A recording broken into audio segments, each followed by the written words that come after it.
I pledge allegiance to the flag of the United States of America and to the republic for which it stands, one nation, under God, indivisible, with liberty and justice for all.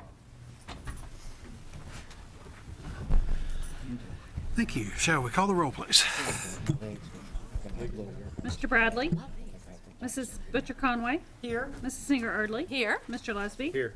Mr. Showalter? Here. Mrs. Tingle-Saints? Here. Mrs. Tackett? Here. Mr. Thompson? Here. Thank you. We have a quorum, and I had spoken with Mr. Bradley and knew that he was going to be out of state tonight. So other than that, we have a quorum. Each of you should have a copy of the minutes of our last regularly scheduled meeting of November 13th. If you'd like to look those over for any possible corrections or additions. Motion. Thank you. Motion's been made I'll second. and seconded. And if there are no questions, all in favor say aye. Aye. Opposed? Minutes are approved. Also in your packet, each of you should have received a copy of our latest check register. If you could indicate you received that. Thank you.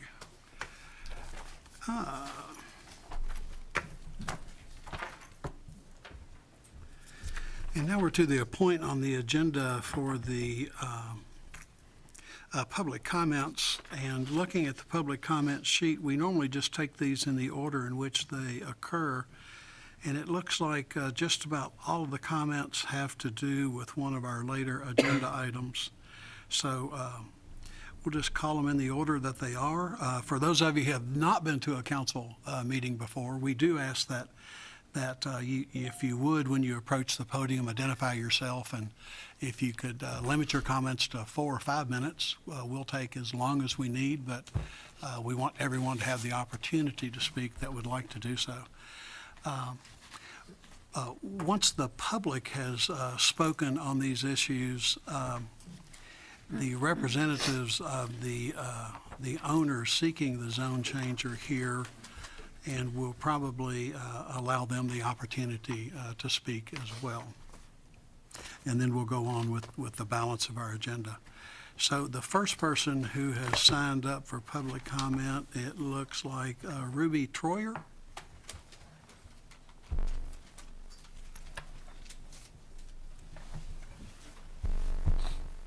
I'm Ruby Troyer, and I live in Stonehenge. Our concern about the proposed zone change is that there'll be so many homes in there, and with the traffic coming out on the on 25, which we already have problems with traffic there, that it would be detrimental to our roadways.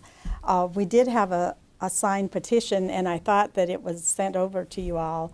I talked to Joe Kane, but we have, on the petition, it says that we're not opposed to growth in Georgetown, but we would just like to see it zoned for R1A, which would limit the number of homes that can be put on there and would reduce the traffic that would come out.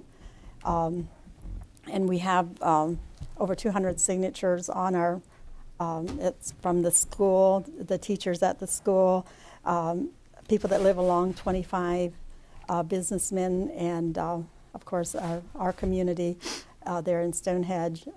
We're all concerned with that, with the safety of the road, and would like to see less homes in that coming out on 25, and let the bigger homes be built where there's 4-lane or bigger highways where they can come out on. So that's our concern.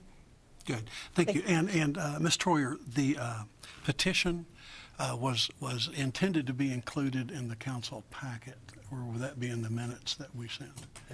I believe the petition is attached to the packet that I emailed out today. I believe the council already has the petition in their okay. council packet, and as soon as the full record of that 6-hour, 10-minute hearing is complete this week, we will forward it to the council as well. So they should have all of that information. Okay, thank you. Yes, ma'am.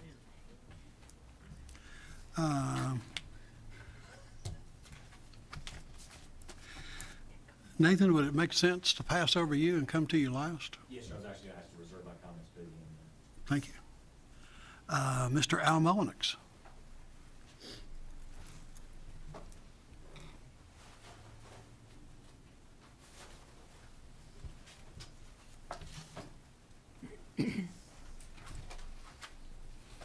Thank you all for your opportunity, each and every one of you. Name is James Alfred Mullenix, and I go by Al. What we're mainly concerned, Andrew, is the microphone pulled up to Yeah, if where? you just lean that up, I apologize. Yeah, we want for Kinda people at home to towards hear you as well, Al, so that'll give you a better chance. our main concern is safety. I've been hit in the back end of my vehicle trying to turn in Pebble Beach Drive, not Pinehurst. And I had the tar quality, so I just speeded away and just got barely hit. This is a death trap happening on 25.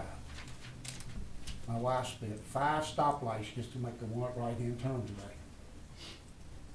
In the last 3 weeks, I've been passed twice on a double yellow line, turning on the Long Lick to go over to the new bypass. I was told by the council that maybe if we force the state to do something, they may do something about the road. Do we have to wait until someone's killed? Our children, there's a school right there. Do we have to wait until that happens before we do anything? Like the school bus down on Double Covers, like the lady who was killed at Moon Lakes. Also, there was a lady on a motorcycle accident right there in front of Brother Coots's house that lost a leg. Luckily, she didn't die. That's a narrow path right there, and they absolutely fly on that highway. I made this report that I thought, well, most of these subdivisions have a road going to them to get in and out and turn center. There's nothing on 25. Absolutely nothing. The proposal is to put a turn lane in. Only people that's going to help is the people that's going in the new subdivision, nothing in our subdivision. Absolutely nothing.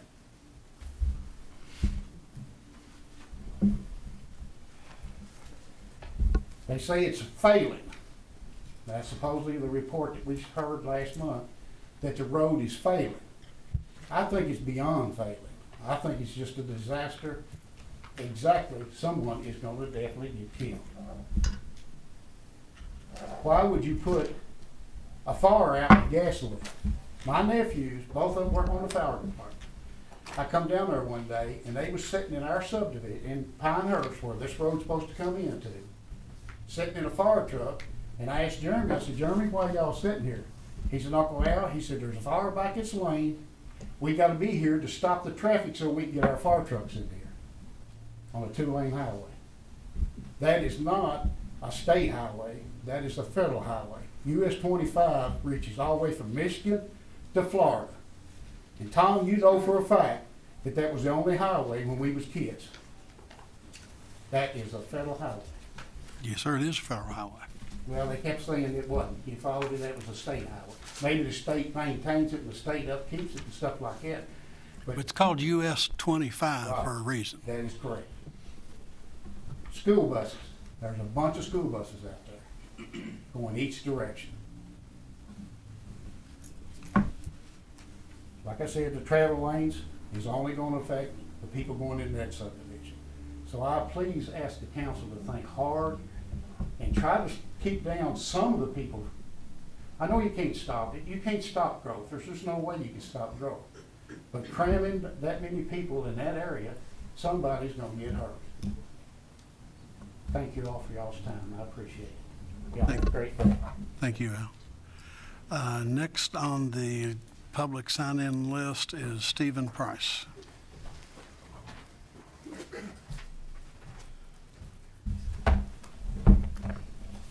Thank you, Mayor President, the Town Council, for allowing me to state my opinion. I'm Stephen Price. I live at 167 Rucker Avenue in Georgetown.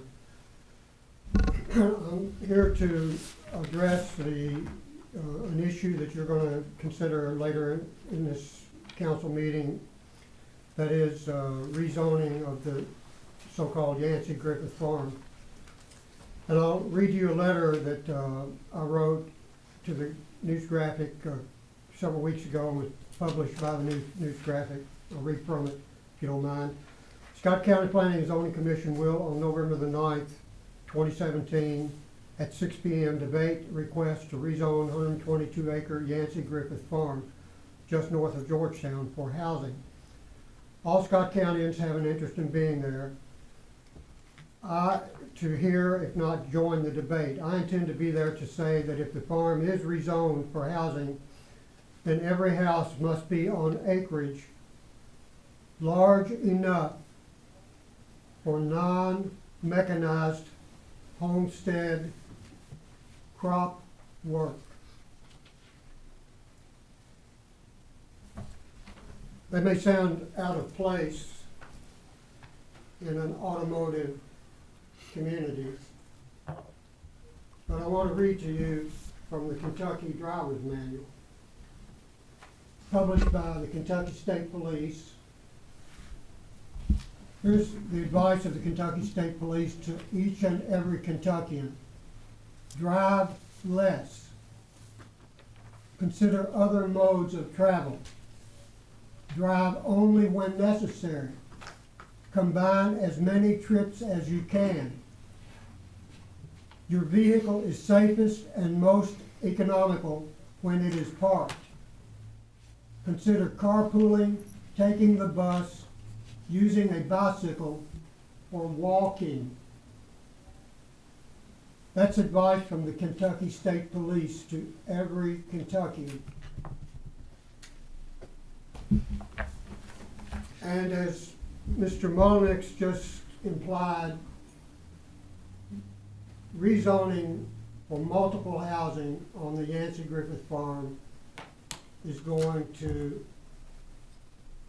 create more motor traffic hazard on US 25 north of Georgetown. I attended the meeting a couple of weeks ago. The Zoning and Planning Commission passed the proposed rezoning for Yancey Griffith Farm. Mr. Billings, Attorney Billings, was there to represent the applicant for the rezoning. Do you recall, Attorney Billings, what was the major? Steve, if you just address the council, it's public comment, it's not for you to interrogate the audience. Okay. If you would address the council, Okay. and if you have a point about the zoning, please come to it. Well, the point is, I was going to ask Mr. Billings to Attorney Billings to verify what I just said, that, and what Mr. Molnix just said. The number, we were up there for 2 hours discussing this rezoning application. I'll bet you that an hour and a half of that discussion was about motor traffic hazard to which this would add on US 25. Kentucky State Police say drive less. Mr. Molnix says drive less.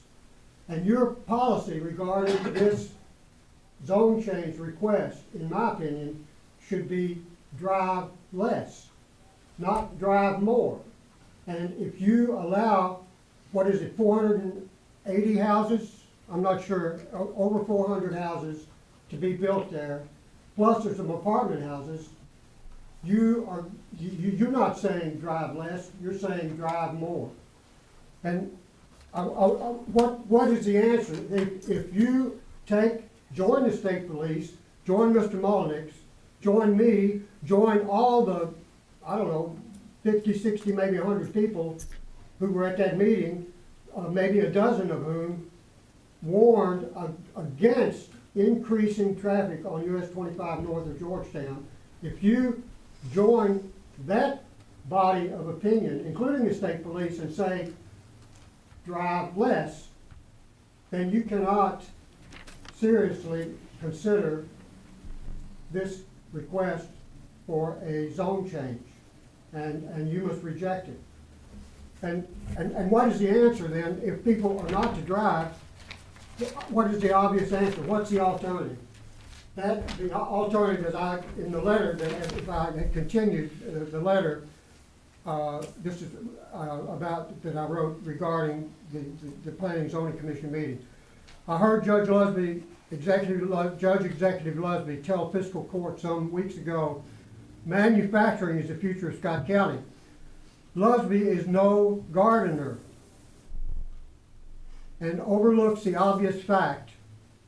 Subsistence homesteading and self-sufficiency are everyone's best option for a safe, healthy, personally rewarding, and family and freedom-friendly future for Scott County.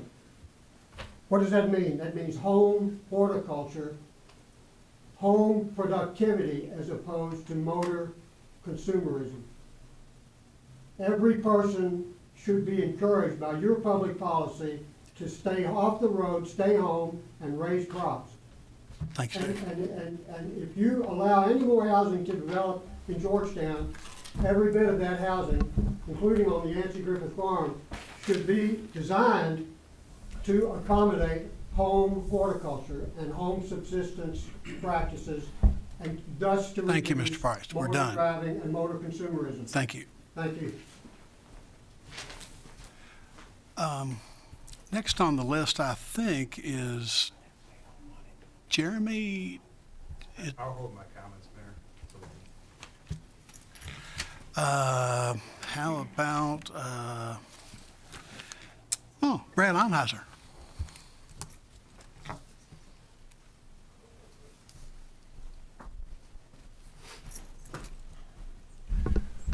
I'm Brad Onheiser. I live on 114 Pinehurst in Stonehenge. Obviously, one of the big things is traffic, is what Al and Ruby had said about. I just basically kind of want to comment on some things that when I was at the planning and zoning meeting, that comments that were made that I had some opinions on those comments. There was something that was brought up, obviously, about, I'm all for expansion, but make a neighborhood with acre lots, and then there was a comment saying that they did a study that over the past 8 to 10 years in Georgetown, there's been like maybe 3% of the homes sold in Georgetown were more than an acre lot. So on averages, people don't buy those homes because they're not building them. I mean, every neighborhood that comes in here has got 2 and 3 and 4 houses per acre. So yeah, they're not building those neighborhoods anymore because, obviously it's what makes the world go around is money. If I'm a builder, obviously I want to put as many homes in there, you make more money. I've got my own business. We service trucks. I want to work on as many as I can. I know I get it. But being on 25, what about all the properties that are along the bypass over there across from Kroger or stuff like that? That's a 2-lane highway. That's a whole lot easier to get in and out of there on that. That road is designed for that kind of traffic. You got 400, 500 single-family homes going across the street from Pinehurst with 2 entrances, one across from Pinehurst and one on down the way. Say 4, that's 800 cars. Averages 2 cars per family. That's 800 more cars right there in that area where the school and everything is. So there's obviously the traffic is the big deal, but as far as the home part, they were talking about one of the guys said something about his son lives in Lawrenceburg because he can't afford a smaller home in Georgetown because a lot of these big established homes like Pinehurst or anything like that, they can't afford these bigger homes.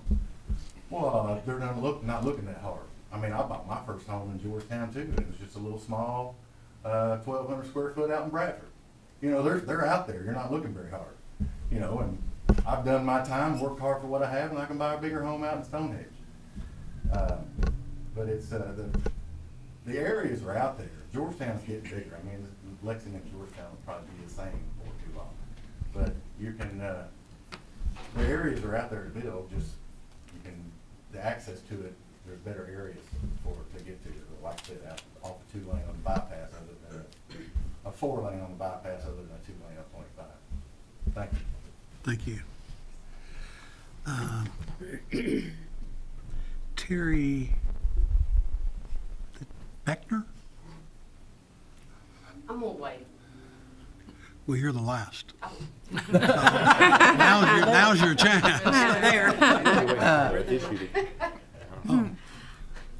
Okay. Well, I wasn't prepared, but I will say I have got a couple pictures on my phone. There's about 20 houses going down right in the area where we're talking about the entrances of Stonehenge. There's about 20 houses there. School buses are stopping there at 6:45 in the morning. This is right in front of Pinehurst. Accident that had occurred there. Right down below it, the day. It's a picture of the road with the skid mark. A big skid mark though. Well, that's what it is. For anybody who wants to know, it's a picture of a road with a skid mark. And then right on down the road from there, there was the mowing at Scott County Park. There is another picture here that has where he was mowing and a car come up when he was trying to make the turn to get, where the Scott County sign is, Scott County Park sign. Yes, ma'am. And he was almost hit. And you can see where, so that area there is every day. Somebody locking up, trying to, because nobody's just paying attention. I mean, but you have the school buses stopping and starting at 6:45. Just about every time I come out of the subdivision, you can see where somebody's swerving or somebody's hitting their brake. So really either the road needs to be widened or they need to get it over on the four-way so that there is turning right lanes and stuff. Because, we have had that problem with Pinehurst and Stonehenge. Coach Hicks had a very bad accident. I'm going to guess when Stonehenge was developed a number of years ago. The developers were not required to put in turn lanes. Right. So that would have been a requirement that planning and zoning would have put in place, that the fiscal court would have followed up on, since Stonehenge is not in Georgetown, but it's actually in Scott County. So were Stonehenge developed today, I'm pretty confident that planning and zoning would make that development have turn lanes. Well, But back when this was developed, long before 35? 39 years. 39 years ago, 39 years. they didn't require things like turn lanes. right. And I understand that, but if you're gonna add 1,400 more cars, because they're saying, 700 apartments, 700 homes, if you're gonna add, just say 1,000 more cars, right there in that, mile area, 2-mile area, there's. Are you suggesting that they put turn lanes in for your subdivision? I'm suggesting that they don't put that many houses over there, added that much traffic. Steve, it's not necessary and it doesn't help the process. Thank you. But for the safety of even the new subdivision, we need something done before that comes in and adding another 1,000 cars turning right across from Pinehurst. Okay. And I'm not pushing back. I'd like to see that area improve too, but I'm really questioning if it empties onto a federal highway, a 1/4 mile away from a bypass. Typically, those are road situations that we seek or we look for these things. So I'm not sure what improvements should be made. Is it to add more lanes? What I'm not sure what you want to be improved. What we got, it can't be done with that many more cars coming in and turning in that area. So until something's done, we need to hold off or either have the development produce their way of having a safety areas coming in and out. That's all I can, that's it. Thank you. Good job. I didn't mean to put you on the spot at all. Prepared. For not being prepared, you did a great job. Thank you very much. I don't want to turn off any other conversation from the audience. If there's anyone else that would like to speak, I'm happy for them to have an opportunity to do so.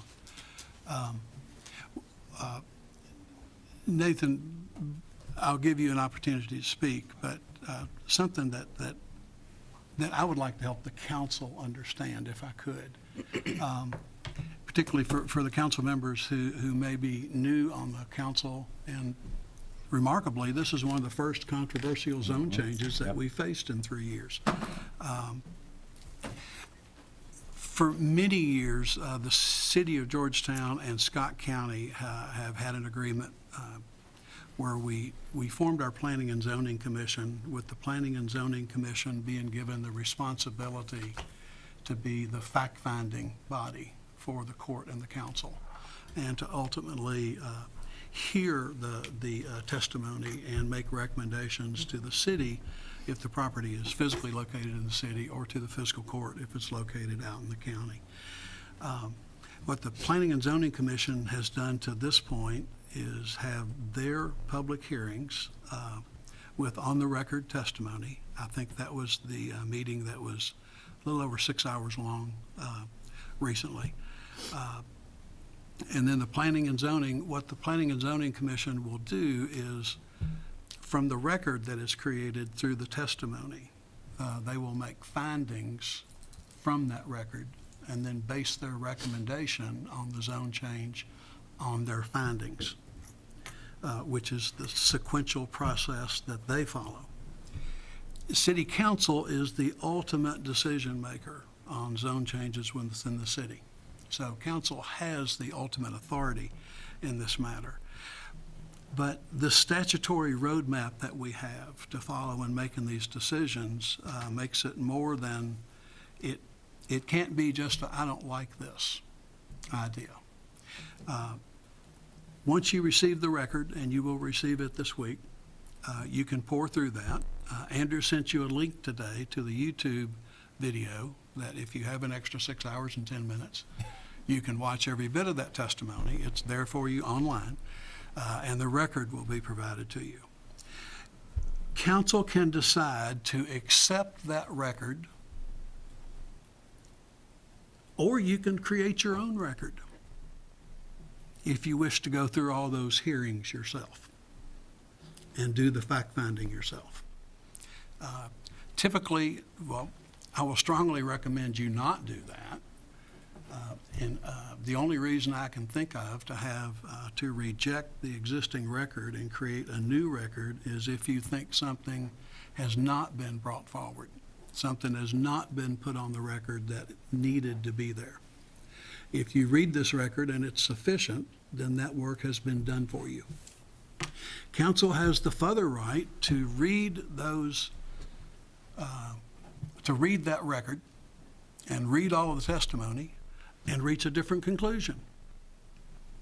But you would have to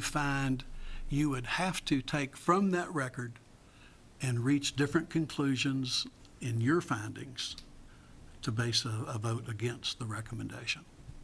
So council has the ultimate authority, but you have to follow certain steps to preserve your authority. If council does not act on a zone change in 90 days, it occurs without your action. So I'm sure the council wants to take action. I'm sure the council will take action during their 90 days. Also, since the recommendation has come from Planning and Zoning that this be approved, council will have to reject that recommendation. So just so as we count noses, to reject Planning Commission's recommendations takes a majority of the council, not a majority of a quorum. So ultimately, if council decides to vote against, it takes 5 votes to stop the recommendation from becoming law. So once you receive this immense amount of data, you have a decision to either accept that as your record or decide to create a record on your own. Mayor, what was the vote of planning and zoning? I know the information was sent to us today, but obviously it wasn't unanimous. I know it was a very close vote. Did not one person decide the vote at the planning and zoning meeting when this was passed? Do you know, Andrew? I think Nathan's gonna have to answer that because I don't have the minutes. I think it was one against. Yes, and so my point is, I hear exactly what the mayor is saying, but that body that we have in place, apparently, almost half of them couldn't come to the same conclusion.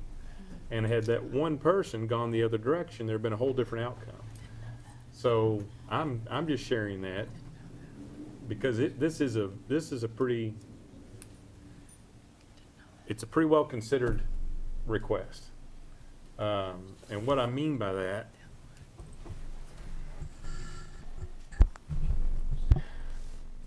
the level of density that's being requested is, I guess, above the R1C.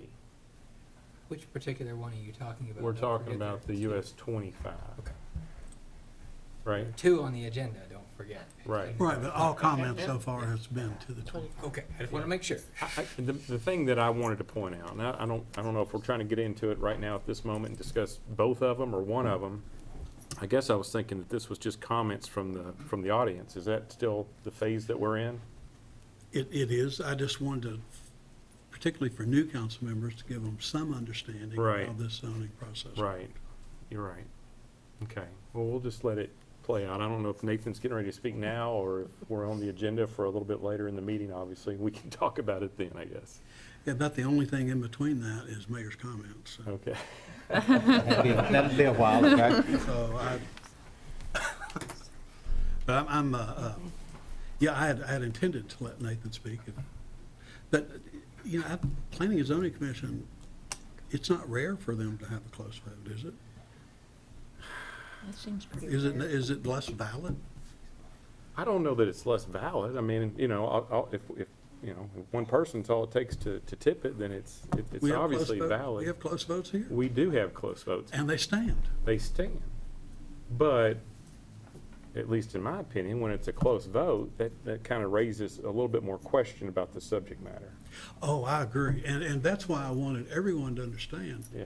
You have the right to reject this record. If Right. it's not comprehensive Right. enough for you, or you don't think it's asked enough questions, you can reject it, and we will have your own. And I'm not even saying that. I may be supportive of it under the right circumstances and the right context.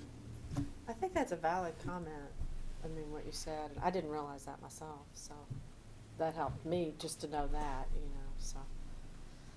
I mean, there's a lot of information to pour over. Sure. It is. Anyone else from the audience that would like to speak to the US 25 zone change? Did I use my 5 minutes? Yes. You used every bit of your 5 minutes, Steve. Nathan? Yes, sir. Thank you, Mayor. Good evening, ladies and gentlemen. My name is Nathan Billings from the Billings Law Firm in Lexington. It's my pleasure to represent the applicant, HSC Ventures. So tonight is not a full public hearing on the zone change. It's the public comment period. If I may, Mayor, may I approach and just pass out copies of the PowerPoint presentation that we presented to the Planning Commission. So it's part of the record. It's not new evidence or new information. It sounds like you'll either have this link already or we'll get it between now and the next meeting, but may I approach and pass these out? It is in the packet that I emailed, but if you want to It's just distribute easier, it. maybe that's- easier to reference. And Mr. Billings, if you have an additional copy, we typically give the media one of those, Okay. or unless, You have an extra?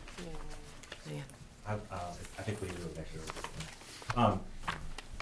I want to try to just limit my comments to 4 minutes, and the reason is because this isn't a full hearing tonight. It's really just maybe sort of addressing the public comments. The first question is this. The vote on this zone change was actually not close. It was 5-1.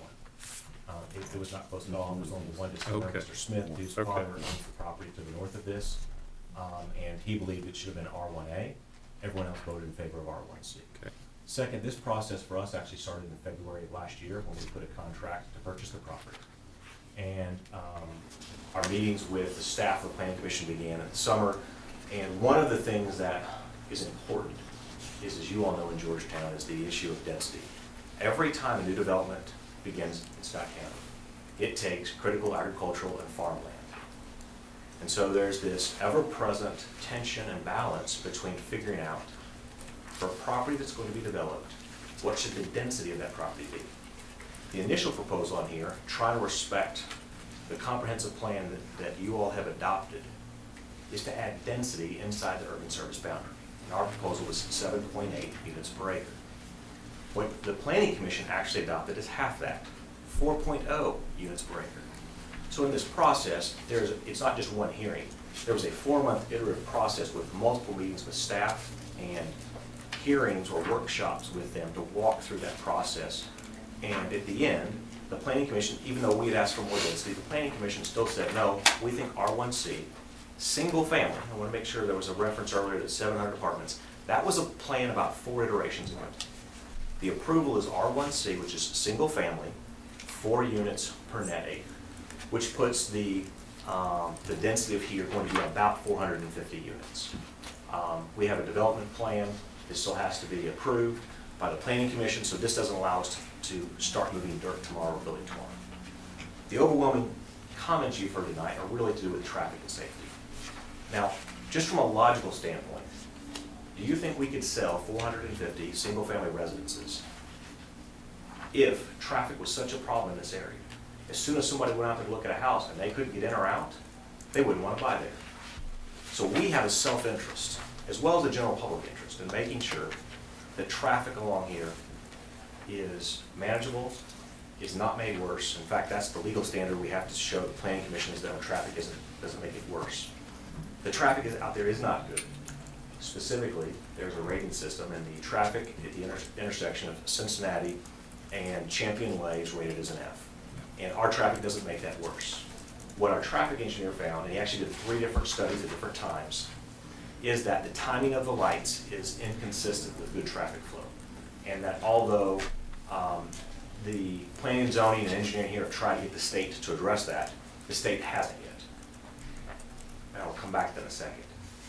We have 2 entrances to this subdivision, which will both have, if you're going north on Cincinnati, we have to create right-hand turn lanes, deceleration lanes to slow down to turn right into the subdivision. But likewise, if you're coming south on Cincinnati, we have to create a center left-hand turn lane, if that makes sense. So what we'll effectively be doing is creating 2 additional lanes of traffic, because if you create a center lane, if you imagine 2 lanes now, the existing northbound lane will have to become a center lane.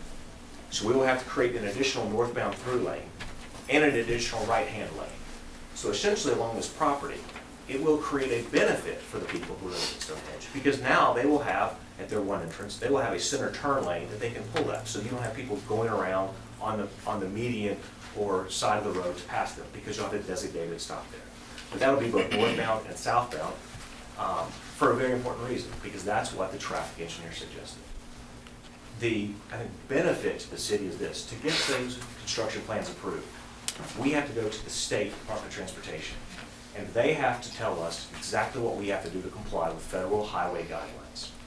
That allows us to come back to Champion Way, engage them in a discussion that says, to make this road better, you need to adjust the timing on Champion Way, which is something that has not been effective so far. So it allows us to get our foot in the door, and I don't want to misrepresent anything, but it allows us to get our foot in the door. And in fact, one of the conditions that the Planning Commission told us and put on us was that we specifically engage KDOT, Kentucky Department of Transportation, with respect to retiming the lights at that intersection to help traffic flow go through. We have a self-interest in making traffic better out there. We don't want to make it worse. Now, I'm also cognizant of this.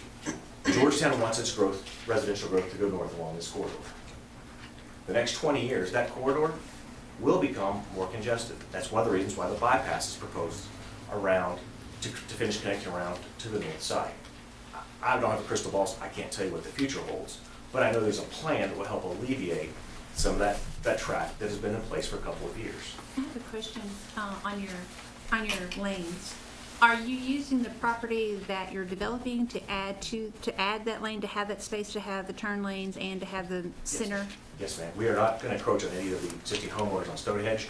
They're going to be on our property. We have to give that right away to the state to make those additional through lane and the right-hand turn lane. And the middle lane as well? That's correct. So Come the on. north lane right now will become sort of the middle lane. Mhm. We then have to give them, I don't know the exact distance, I'm gonna guess 30 feet of additional right of way to create 2 additional lanes, one for a through lane and one for a right-hand turn. So you've talked to the state about that and they've agreed to that? They haven't agreed to it yet, but we can't build until we have approved construction entrance drawings for that area. So without their approval, without them saying, yes, that works, we don't get to develop anything. So it's not getting the cart before the horse. It's not like we can build 100 homes and then worry about the entrance. We have to get the entrance approved. And after this process, that's one of the reasons we go back to Planning Commission for development plan, because we have to meet their engineer criteria as well as the state engineer criteria at that intersection. And if they say, you gotta put a light up there, we gotta put a light up there. We have to comply with whatever the Department of Transportation requires us to do and interact with them. And it's just sort of the process requires us to get the zone change before we go to the other piece of the puzzle. What would happen if the state of Kentucky said it's okay the way it is based on your drawings? If you don't have to do a center lane and all that, what would you do? Well, I would tell you that from our belief is we need to create those anyway, because our traffic engineer said, this is what needs to happen to make this a better intersection and go out for the traffic deliveries. So your traffic engineer does acknowledge that now there is a problem if it doesn't get changed? Absolutely, he acknowledges now that the traffic level at the intersection of Champion and Cincinnati is an F, and it will continue to be an F until that light is changed. That's the issue. In our section, it is bad. It will add cars to it, but it doesn't decrease the level of service on the road at that intersection. There's a very lengthy traffic report in the record.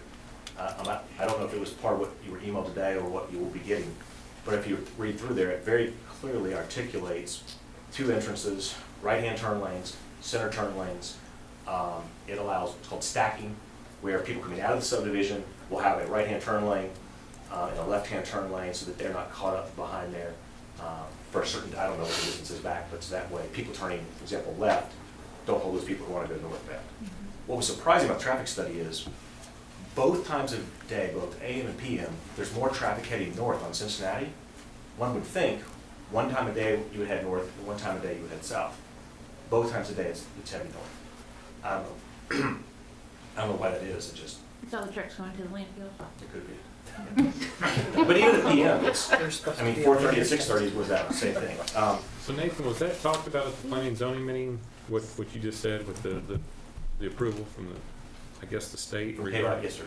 Is it the state has to approve the entrance? Yes, Kentucky Department of Transportation. It may be a federal highway, but the federal highway doesn't govern, doesn't manage the road. They've delegated certain powers to states, and so the state gets federal highway dollars for certain roads and road improvements. But the state is the one that actually approves the improvements that we have to make. And for example, if we did a right-hand turn lane for a deceleration lane, it's, I'm gonna give you an example, I'm not the engineer, 150 feet, and they said, no, you have to 250 feet. We have to put 250 feet in. I will tell you that they are not going to let us not do those things. That's just not a possibility for them to say, no, you don't have to do those improvements. They're needed on the road, and they're gonna be done on the road. And we have a very significant buffer, greater than any other buffer along the 2-lane road at Georgetown, or even Scott County, is being created between the roadway and the back of where we can build. It's 100 feet. So we have plenty of room to come in and create those buffers. So you say there's a center turning lane plus a deceleration. That's right? correct. So the center turning lane, would that be for people that were coming from the north heading south in? It's both. It's both. So what would if you were going north, what would the center turn lane? So I'm not an artist, so forgive me here, but if you currently have 2 lanes, makes sense, northbound, southbound. And I'm gonna give you the example of across from Stonehenge, because the southern entrance doesn't have a roadway right across from it. And there's a drawing like this in the traffic engineering study. But so if you have the roadway currently like this, what we will have to do is create, if this is the Stonehenge entrance, we will have to create an additional right-of-way over here that would, again, this right here becomes a left-hand turn lane and a right-hand turn lane. This is the through lane, and this is the right-hand deceleration lane into there, and then there's back into there. So there's actually, at the area across from Stonehenge, there's actually 4 lanes across there. Now, we don't have the right to come and condemn the property on Stonehenge to create a deceleration lane this way. We don't have that right to condemn their property as a private citizen. The state could come in there and interact and do that. I guess it's theoretically possible that the state could actually say, do a left-hand deceleration lane and shift everything over even more, and that just comes out of our property if they say that. At the end of the day, our property is the one that has to bear the burden of the construction, not the neighbors across the street. Let me ask a couple questions, actually, and I promise I didn't mean to cut you off. Is there a color picture? Do we have access to a color picture to look at so we can get a better visual? I saw there's a black and white picture in our packet of the actual development.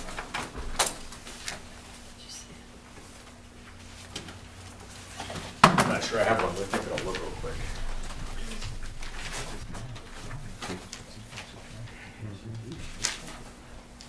Yeah, I've got some black and whites, but I don't think I have anything that's colored. I have a, let's see here. What specifically are you looking up for color? Because I do have some colors. My question is going to be, I guess it's, if I can just kind of add on to what David and Karen are asking. The existing subdivision that's already there on the other side of the road from where you're looking at.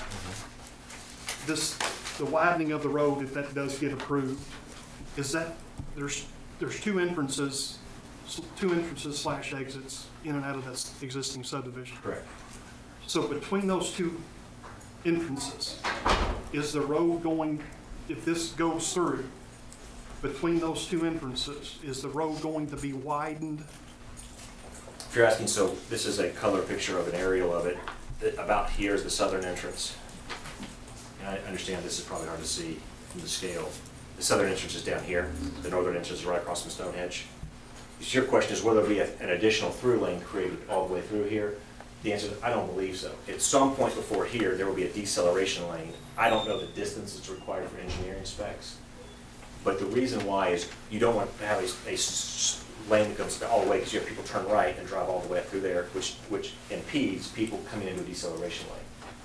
Does that make sense? Okay, where is one of your entrance in this proposed development of this zone change? There's one here. The northern entrances are going to match up? That's exactly correct. Our northern entrance matches up directly across from the Stonehenge. And where is your southern entrance? The southern entrance is, there's a small farm right across the way from it. Is it below their southern entrance coming back towards the school, or is it? Oh, it's at their southern entrance. Our northern entrance is at their southern entrance. If I can show you, if I can approach. Oh, Yeah, this is their southern entrance here, then I move around from here.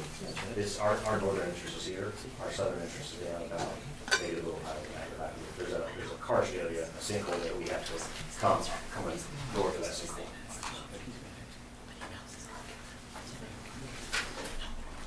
Hey, Nathan, one of the things that is helpful, and I would definitely suggest it at the next meeting, sometimes a picture's worth 1,000 words. If there was a nice rendering, something that's legible from afar, that could, yeah. We do, and I think what we have is inside of the presentation, I believe that we have a PDF image. One of the things I want to be careful of is under the law, for me to introduce new evidence may reopen into a public hearing. So what I want to do is find existing evidence from the Planning Commission hearing to show you all that. So I think we have a couple of renderings that I can bring on foam board illustrations blown up to answer those specific questions about the traffic. And that's one of the reasons why there's a first reading and a second reading of a zone change ordinance, is to flesh out some of those questions. Can I ask another quick question? Absolutely. When you say it's 4 units per acre, only a portion of the property is being proposed to be developed, is that right? That's correct. And then, so are the 4 units per acre, how many acres is being proposed to be developed, right? I guess half of it, like 54 acres? There is, I forget the exact acreage because I have to look at the plan. It should be in the proposed ordinance. It is, the entire property is 122 acres. And there's 17.81 in the back, you'll see, is proposed to become conservation area, which cannot be built upon, or it can be parks and stuff, but it can't be residential property. So the balance of that becomes our density calculation. So the 105-ish, 106. Now, there's some, this is where I can't give you a final number, because when we actually have to do our road plans, we may lose a lot, we may gain a lot. But our original plan was around 456, but it's probably gonna be about 450 to 440. So Nathan, just for clarification, I apologize, David.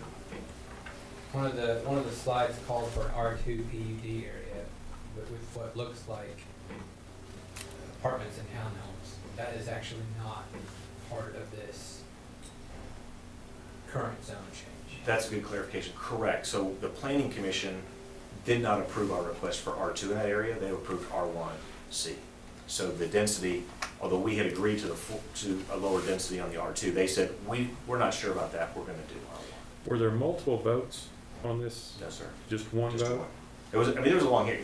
The hearing, there were 2 zone changes, I've got the second one on another property. Together, those 2 hearings, I think we started at 6 and I left there about 11:30. They did some other business after we left. I can't tell you when this hearing ended and the next one started. It was around 3 hours, is a guess. So so I'll understand it, kind of keep it simple. Let's just say there's 60 acres then that's being proposed to be developed.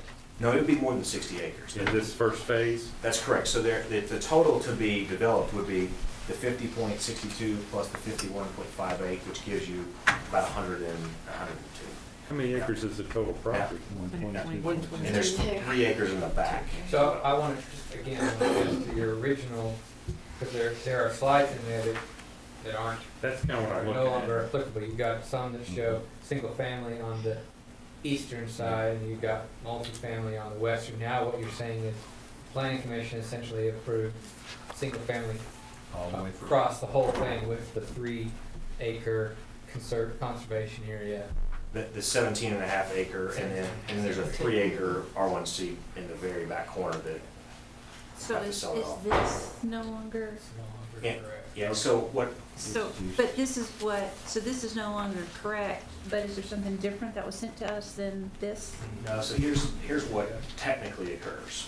We submit a proposed, and if you look at the bottom of this, it's called a zone amendment exhibit and preliminary subdivision plat.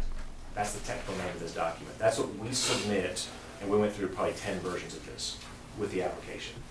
When they vote for a zone change, they approve the zone change, and this is an exhibit that's exemplary, meaning this is what is proposed. What they did is rejected our R1 or R2 proposal and said, we'll agree to R1C on that area. So because the record already stands, we don't come back in and redraw that map for all R1C. So where it says R2, that is R1C right now.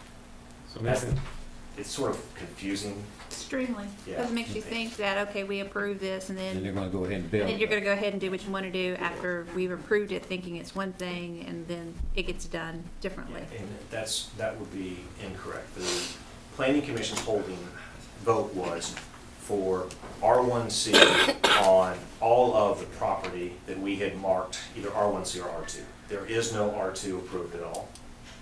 R1C density is 4.0 units per acre, but under your ordinance, so we can't do more than that. And they approved the 17.81 acres for the C1. So although, and this is the confusing part, although the last draft has an area that's R2, the Planning Commission approved that to be R1C. And we have not disagreed with that in our process. We have said, we understand that you said lower density, we're okay with that for moving forward. So right now, the So Planning there's no Commission. townhouses, no apartments? No, not at all. Matter of fact, that was what we had proposed earlier with a higher density, and we worked down. And so this time, R1C, under your zoning ordinance, is single-family residential only. So we can't have townhouses, we can't have apartments. Now, that's the trade-off that we had to take is, although we'd asked for it, we thought density might be important. We heard comments, and so we continued to work down. And So we your total, tell me you're getting your total number of units you're building 450. It will be approximately 450, and the reason is because we don't have a development plan that actually approves buildable lots yet. And I'll give you an example why. If you look on your plan, you'll see the R1C has proposed lot layouts. This would be our first phase of development on the back side, away from the road. We have 3 different types of lots in this area, and the scale of this is hard to see, but we have patio homes, mid-level, and estate lots. So inside of here, we have 3 different purchase levels for homes. Patio homes, sometimes you call them entry-level houses, are a certain lot size. Medium tier would be a second tier up that would compete with maybe houses like Kingwood or somewhere like that. And then estate lots are double or more of the smaller lot size. And so you'll see the estate lots are more on the back along the conservation area. So the reason I tell you I don't know the number of final lots is, one, we may lose lots as we have to give up roadway. Second is, as we sell houses in here, we're going to figure out what the market wants. And we will create on the front a development plan that will figure out which of the market's selling well. If they're entry-level homes, we'll probably develop those. If they're mid-level, we want to provide a product that's not the same cookie-cutter house all across the board. We want to have different price points, different house and lot sizes, so we don't have a uniform subdivision, that we can have some, understand it's still single family, some variation within it. And this area here, we won't even start to sell houses here if this were approved in the zone change in December. We're still probably looking at 3 to 6 months to have all of the construction plans approved and a plat just to begin moving dirt. Then we're still probably 12 months away from selling the house. The earliest, and I say that meaning all the stars align, and we get everything that we're able to work through. Earliest we start selling houses is sometime next summer, 18 or 20 months away. Probably farther than that. That's just the timing of the development stuff. This front section, it depends on how many houses sell here. Typically, my clients sell about 50 to 60 houses a year. Maybe this coming year is going to be a little better. So if we have on the back side approximately 200-ish, you're talking 4 or 5 years to sell them out. Now, so that means this is not we're done in 6 months, we're done in 2 years. It's a long-term plan to develop this subdivision. It also means that all the concern for traffic, it's not day one, you have 450 cars in and out. It's a much longer. I talked to a couple people that lives on Stonehenge area today, and their concern was the traffic, which you addressed that partially tonight. And the other concern was the apartments and so forth, which you've addressed that tonight. So it's mainly just single dwelling homes is what it is. It's not just mainly, it is. Yeah, that's it. Yeah. So what about the school system? Was that considered? I'm sorry. Go ahead, I'm done. Go ahead. All right, go ahead, Millie. Go. My question is, you're still holding to, though, 4 houses per acre, even though you're saying the size of the home may vary? That's correct. From So the maximum we can have is 4 units per acre. Right.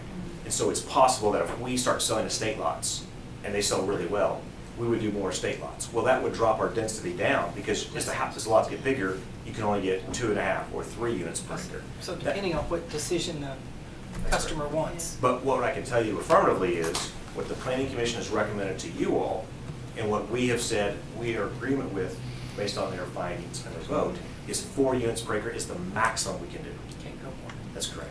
But the minimum is if you go in there at the smaller price point, in the front, the square footage of a lot could be 5,500 to 8,500 square feet for the smaller houses. So therefore, it's going to be more per acre, correct? No, we can never go over 4 units per acre no matter what.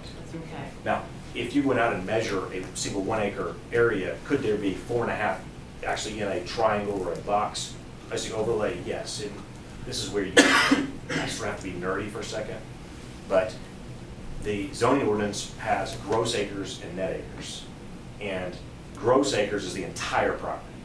Before you extract out HOA common areas, non-buildable lots, your roads, your sidewalks, your conservation area, you don't use gross acres when you're determining your density. You use your net acres. So you have to take out all the roadways, all of the islands, So that's where, until we actually do the final construction plans, what we know is we can't do any more than 4 units per net acre. But if engineering says, hey, that roadway needs to be widened, or that corner needs to be more rounded, that's where things start to change. They're not a significant change, but it's, I mean, it was a one house here, one house there, possibly, but it's not a significant difference in the scope of the project. You were asking about the school system. That's 450 families, could potentially be 450 plus kids. Impact the school system, and you know where they're gonna go to school, they're gonna go right there.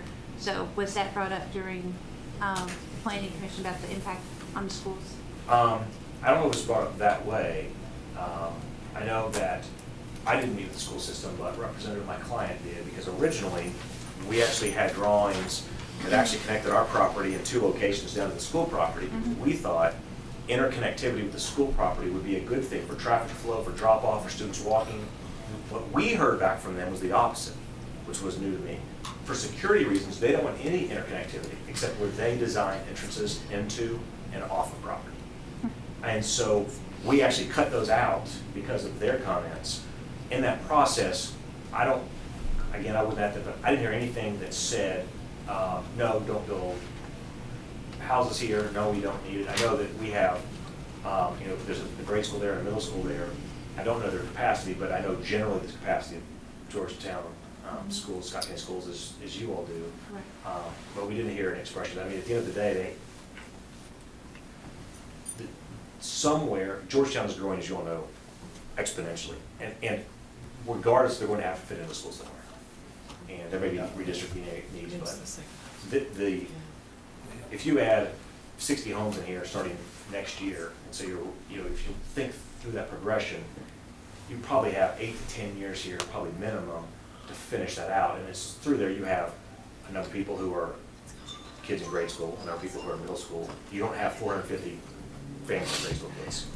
Now, does that mean there's another 100 kids in the grade school? There could be. Does it mean there's another 50 or 75 in middle school? There could be. That wasn't something that was really asked of us to, and there's always other pushback. Right, okay. I had a question, I know, and you were here for the HOA, right? Didn't you represent? Okay. Yes, ma'am. With this development, is there an HOA or some sort of thing being planned? That's a great question. I'm going to answer a little bit later on when we come to Pleasant Valley, but there will be a homeowner association for this. Okay. There will be common property on here that will be deeded to the homeowners association. It will have entrances to the subdivision that it will own and it will maintain. And this is sort of a outside the realm of the zone change, but so some of you all know I do a lot of homeowner association work, and my work is split sort of 50-50. And what I think one of the values I bring to my clients on the development side is because I do so much HOA work, I'm able to pull them forward and say, you need to make sure you have a healthy HOA. We need to have budgets. And I can tell you with this client, we've done that over in Pleasant Valley, and we did that in the Colony, where they purchased property that didn't have an HOA. We created one. It has a sizable budget. It has reserves that we're going to transfer over in the first of next year to the homeowners with money in the bank. It has common area, which is, as you are aware, unusual for homeowner associations. So people, when they buy houses there, they'll have to join a homeowners association and it'll be part of their fee? When they buy the lot, they automatically become a member of the HOA. They come into that. Yeah, and that's one of the things that we think is one of the amenities of the subdivision is the conservation area in the back. To have nearly 20 acres of green space along the creek line and a lot of floodplain is unusual. The city doesn't want this land to maintain it. That's, you all done that, been there, done that, right? So this is one area that they will have to own, maintain. We have a proposed trail system in there, probably not asphalt, it's probably mulch like they have in the colony areas, but those are things that the homeowner association will own, not the city. So that the homeowners have to pay the cost for it, not the city. What price range on the low end and high end, what kind of range are we looking at? Can you answer that? Depends what the market bears, but probably anywhere starting at 165 all the way probably up to 350.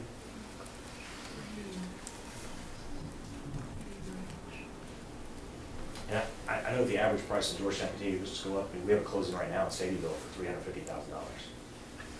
And so prices in Scott County are just, they're doing better and better.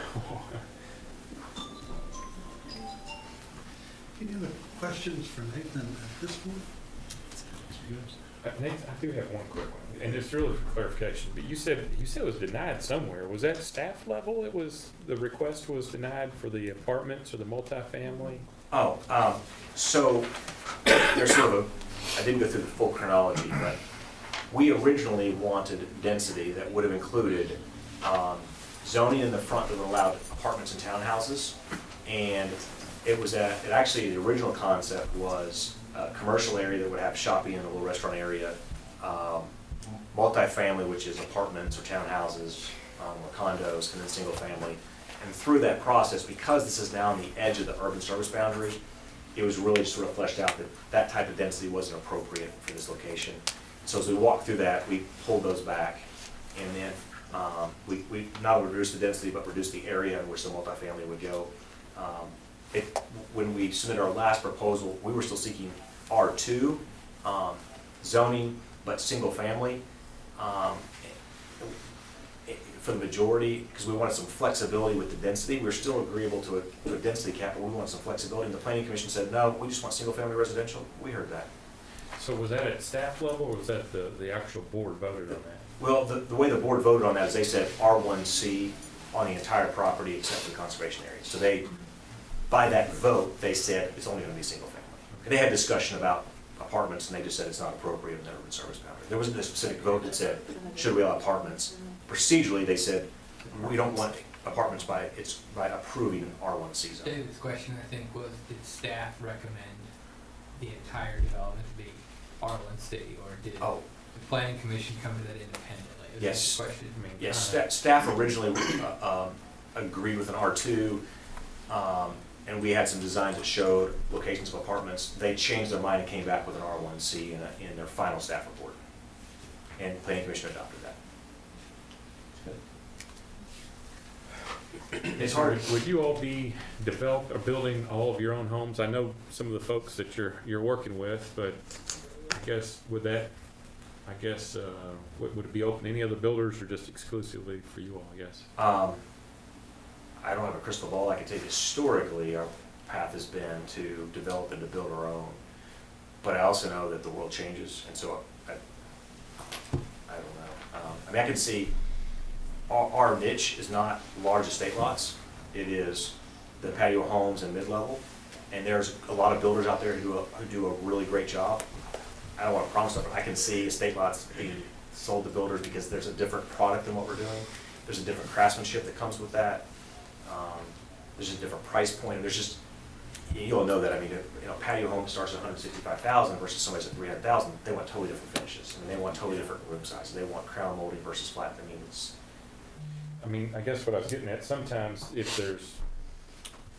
can have nice either way, and I'm sure you could probably have not so nice either way, but it seems like sometimes there's more consistency when there is one group and one builder that's got a long-term vested interest, and they realize that on the front end, it's important to do things at maybe a nicer, higher level scale, because it's not just a quick in and out type deal. It's a long-term commitment.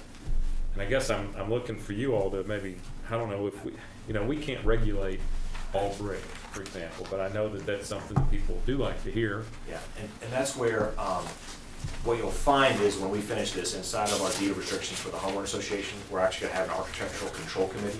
We have that in the other associations we've done, which means that anybody, even once they buy a house from the developer, or if there was a lot that's sold to a builder they have to get approval during the developer control period from the developer to do an addition or to build the house so that they can control the architectural uniformity across the board. And once the developer reaches the threshold, that authority transfers over to the association, and the association's board then actually has that power. That's usually close to the end of the development, so the developer can make sure that houses stay consistent. They're called ACCs, Architectural Control Committees. Those are more and more common in HOAs for that concern.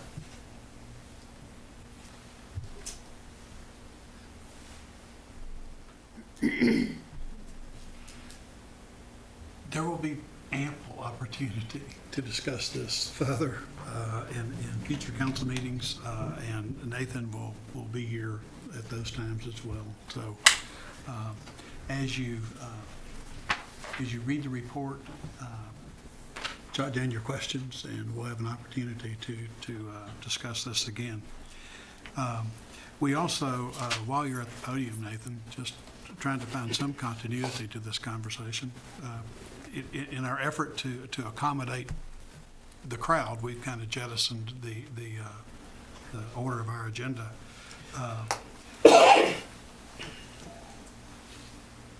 Would the council, given that we've had this conversation about the Yancey Griffith Farm zone change, are we prepared to have first reading of that ordinance tonight, with the understanding for all involved that there is no vote on the first reading? It is simply a first reading of the ordinance. Then the actual council action, the vote on the zone change would occur either 2 weeks from now, or if council decides, that could happen a month from now, whatever the council's wishes are. I'd also like to point out, just as for everyone's understanding, Ms. Tackett agreed to sponsor each of these ordinances. And I want to be very clear, that sponsorship simply means introducing it so the council can discuss it. It doesn't mean that Ms. Tackett is pushing this idea, that she is championing this idea. She might vote against it, I don't know, but she's been willing to at least introduce it so the public can hear the issue and act on it. So Connie, I appreciate your willingness to do that. Without a sponsor, it couldn't come before the public anyway. Exactly. Mayor, that's actually one of the comments I had to conclude with tonight, is that the ordinance you'll have uses the word sponsorship, whereas the statute actually uses the word introduce. And so while it is sponsored, because that's the technical language in the local ordinance, it really just means some council person has to sort of be the ferrying person, the messenger, so to speak. I've seen council sponsor something, vote against it, so just vote yes for it. At the next Just meeting. don't shoot the messenger. The next meeting, it's likely that we'll bring an MO that will change that MO that we passed. The request that we change that MO that we in the past to just change the wording from sponsor to introduce for discussion. Right. Just because of that connotation. All the other. Technically, we need a council member to do this for us. But I want to make sure that the public understands that this is simply a vehicle to get it on the table for our conversation. And I want to acknowledge that too for the public, so they knew that, I haven't talked to Ms. Tackett at all about it, so, that they don't have a misimpression that means she's championing the cause, because that would, I don't think, be a fair assessment of the truth. I want to make sure they knew it was just the legislative mechanism by which the ordinance comes up before the meeting. Exactly. Thank you. Technically, if we hadn't had a sponsor to put it on the table, it would have passed anyway. After 90 days. Yeah, that's it. No, Right. no conversation at all. So if we're ready for first reading, then we can change the conversation to the other zone change, and there may be comments about those. We want to accommodate everyone. So are we ready? An ordinance changing the zoning classification of certain real property containing 122.2 acres located at 1341 Cincinnati Road, Georgetown, Kentucky, from A1 to R1C, BUD, and C1 conservation. Summary. Amends the official Georgetown, Scott County zoning map to show a change in the zoning classification for certain real property consisting of certain real property total of 122.2 acres located at 1341 Cincinnati Road, Georgetown, Scott County, Kentucky, from A1 agriculture to R1C PUD, low density residential, and C1 conservation. Provides for severability, repeal of inconsistent ordinances, and an effective date upon passage and publication. Full text of this ordinance is available for examination in the city clerk's office, 100 North Court Street, Georgetown, Kentucky, 40323. Or at www.georgetownky.gov. Introduced and publicly read for the first time November 27th, 2017. Okay, that would constitute first reading of the ordinance. The earliest that it could be considered for second reading would be December the 11th. Because we canceled the, Christmas. we canceled the Christmas Day council meeting. We thought no one would show up for that one. Thank you. So we only have one meeting in December, and that will be on the 11th. Unless we have business that we have to call a special meeting for. Also on your agenda is first reading of Pleasant Valley zone change. Same attorney is representing. What I will tell the council is this is the property that our proposed extension of Lexus Way will impact. We would like to extend Lexus Way from Cherry Blossom down to Old Oxford Pike, which we think will relieve a lot of that traffic burden.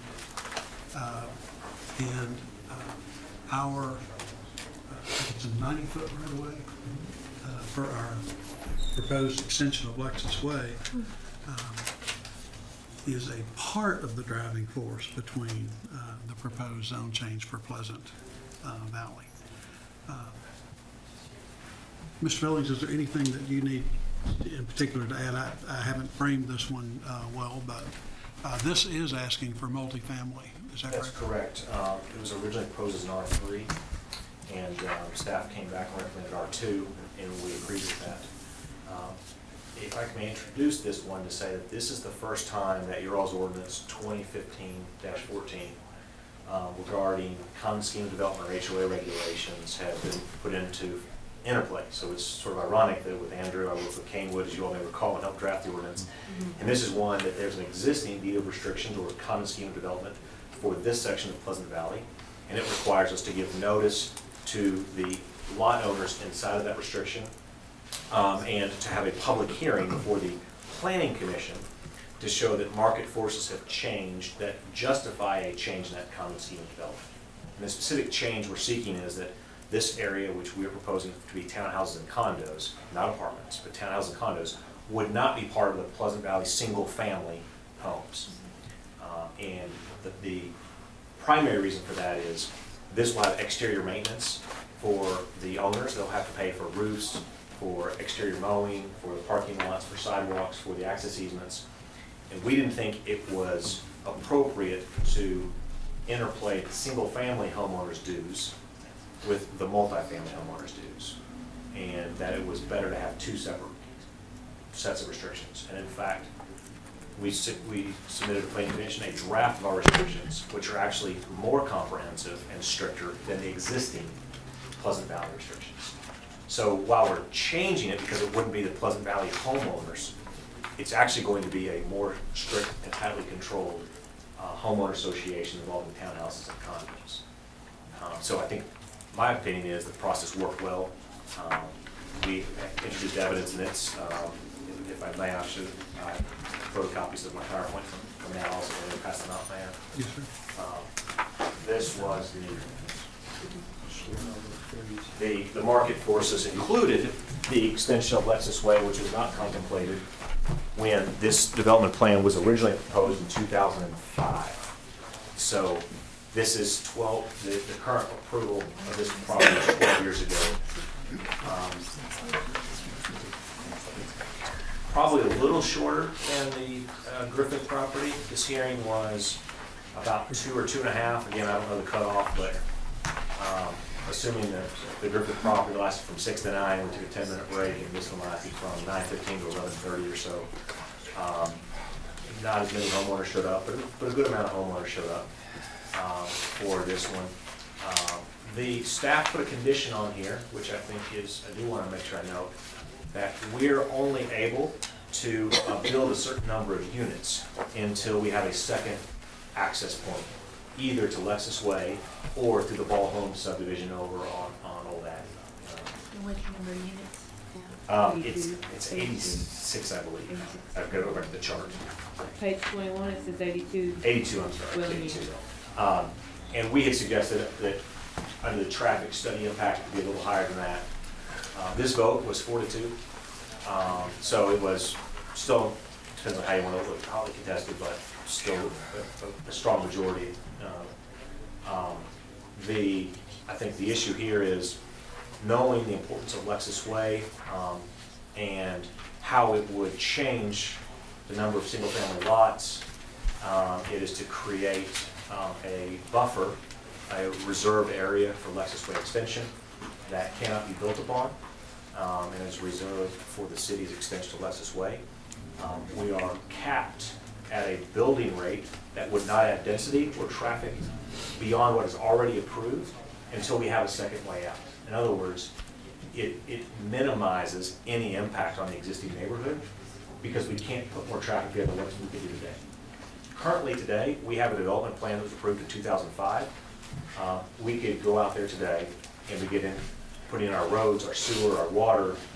The downside of that is if the city's gonna build Lexus Way, it's a waste of resources to do that. And so that's why we began reimagining how we could use this property.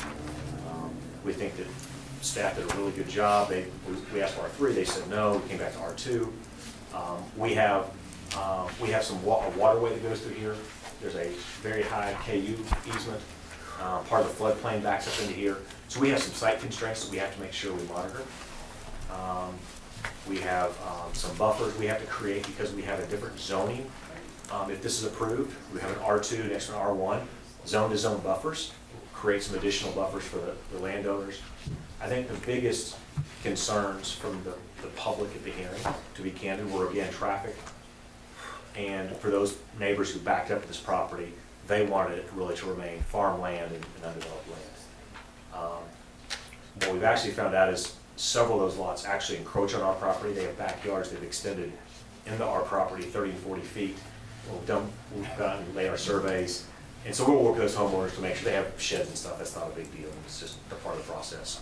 But we have to create, one of their important, what they wanted buffers, screening buffers, and the zoning ordinance clearly provides tree and shrub buffers to provide visual interaction or the buffer to buffer visual interaction between the different zones. And until there's a second access point, we're limited to the same number of basically traffic as what we could build today. Nathan, as I recall, concerns from Chair Blossom visually, there's a change in elevation and distance. So is there a direct line of sight? If you are, I forget which tee it is, but if you're all the way at the north end of the golf course, you can see this property. It's adjacent to it today. When Lexus Way comes through there, with the setbacks we're going to have now, it is not visible from the existing homes. So we went to both of those areas, and there's actually in your PowerPoint, there's actually contour maps that show you the elevation rise, and we have photographs that show the drops in elevation and the berms on the golf course that you can't even see this development from existing residential areas. And what we're doing is setting it even farther back. So even when you do a 2-story or 2.5-story townhouse building, it's no different than if you have a 2-story house that we could build there today. I think Cherry Blossom also had a lot of comments about the traffic, but most of theirs was not through the neighborhood, which is Pleasant Valley. Theirs was on Oxford or and other interactions. I don't have a crystal ball, but I think Lexus Way will help alleviate that because their pullout either down by the bank and Starbucks, that's an incredibly congested intersection. But Lexus Way will allow people to come up in a 4-lane to the 4-lane at a light and actually go north or south, or I guess east or west. It's actually what's there, it's sort of northeast, southwest. Lexus Way will help alleviate their traffic concern. It won't be this development going through Cherry Blossom. Theirs was just a concern about overall traffic on Oxford. This, we think, helps alleviate that problem because it designates land for the Lexus Way extension. If the Lexus Way doesn't go, then you're gonna build half of them, not the whole 100. If Lexus Way doesn't go, we can build 82 units. And if there's never a second way in or out, we're stuck with 82 units. We've talked about this, Karen. We intend to preserve that corridor. If we can afford the road tomorrow, or if it takes us 10 years to afford it, we're going to preserve this corridor because we think it's that important. And this development plan preserves that. Even if the city doesn't have funding to do it tomorrow or next year, 2 years, the development plan reserves that 90-foot right-of-way for whatever point is appropriate, but we can't. Under this plan, we can't build under.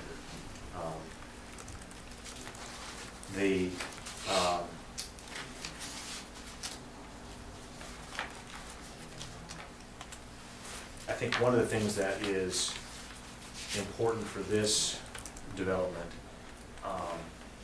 we think is, it again, under the comprehensive plan, one of the things that it denotes is a diversity of housing options in neighborhoods.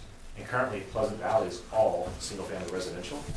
So this tries to satisfy another need for different types of housing options, being condominiums and townhouses in this area. Are they gonna be sold or rented? Yeah, well, I can't tell you that no owner will ever rent them. They are not apartments. They are intended to be sold. You know, will they keep one or two to rent them out? That's a possibility. But one of the things, the original plan we discussed was apartments. The neighborhood overwhelmingly said no apartments, so we said, okay, if that's not what you all think fits in, we're happy to go with a single owner, single occupant property type. That's why the process to me is so important. That it's iterative, that you present a plan, you give feedback, and you make changes because of those concerns. Do you have a price point for the townhomes and the condos, and whether they're 3 or 2 bedroom? They haven't sent through the price and stuff. Not at this time. Not this time. Yeah, I think that this question was asked at the planning commission. I think you all said it was 160 to 210-ish was the range. Yeah. Is that? I mean, we really have to get drawings. We intend to have probably a number of different bedroom options. We have a schematic, if you look in here, of what the fronts would look like. I forget what slide number Yeah, it I've is. seen that's townhomes, right? Yeah, and so they will all be either townhomes or condos. Townhomes are single owner with 2 stories. Condos would be 1 story up, 1 story down. We tend to have a mixture of these because different people have different livable options. But they will all be part of the single homeowner association for exterior maintenance, for roofs, parking lots, landscaping.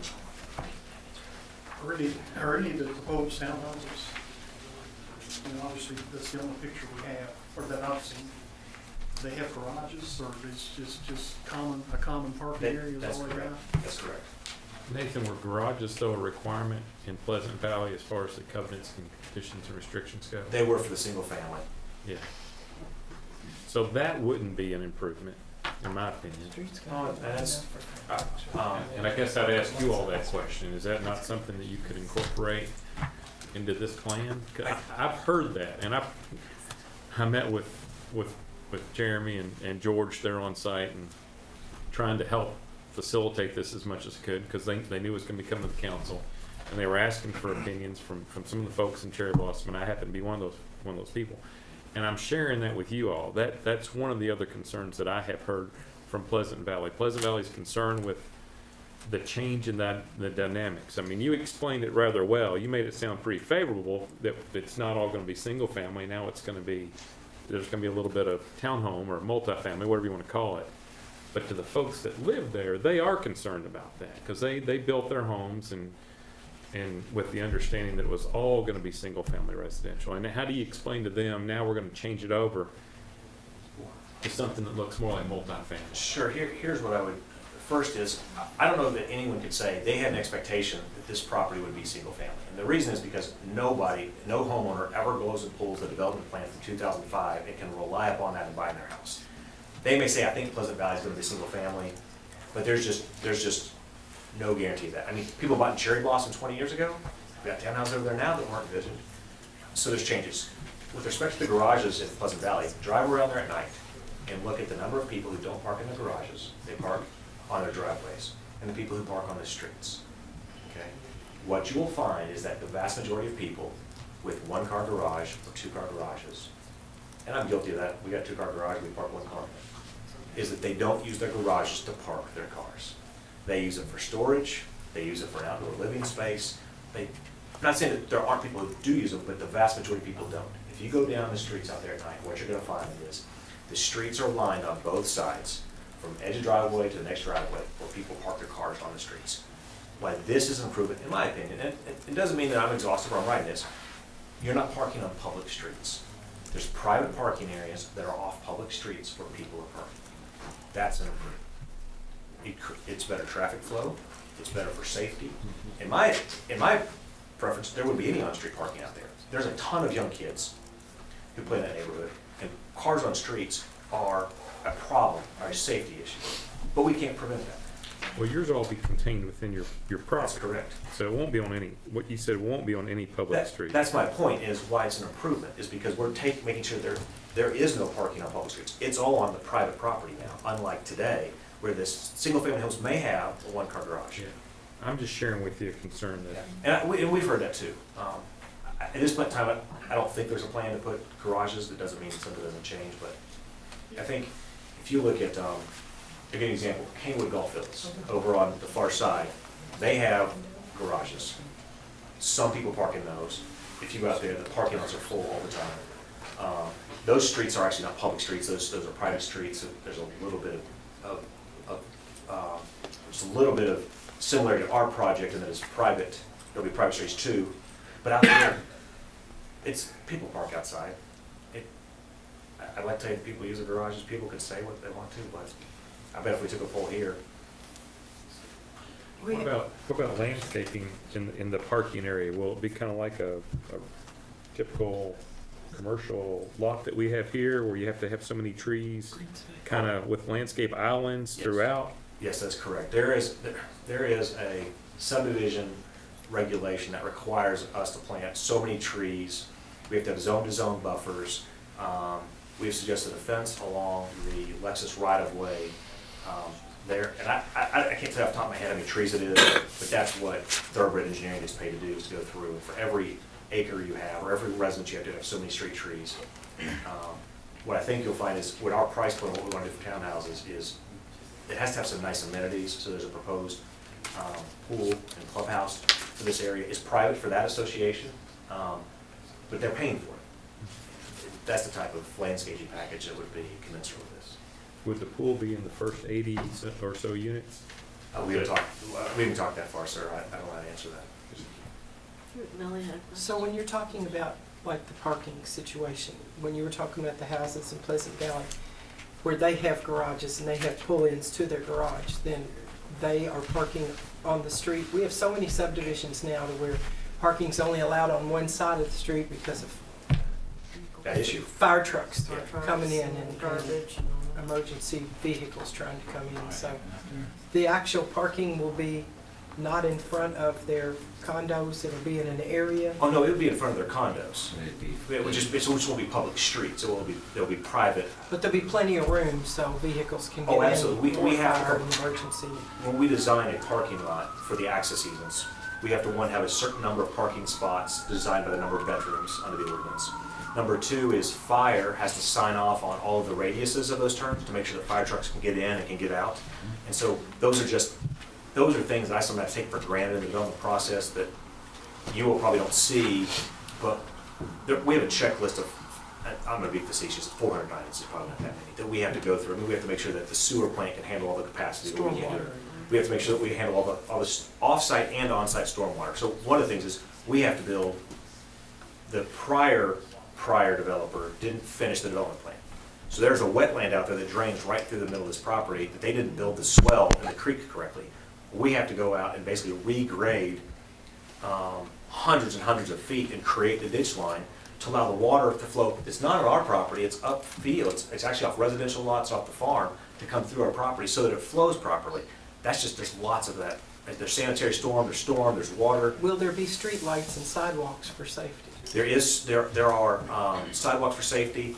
I don't know the answer on street lights, but I'll be happy when I come back to make sure I know that answer. That's important, especially with children and traffic.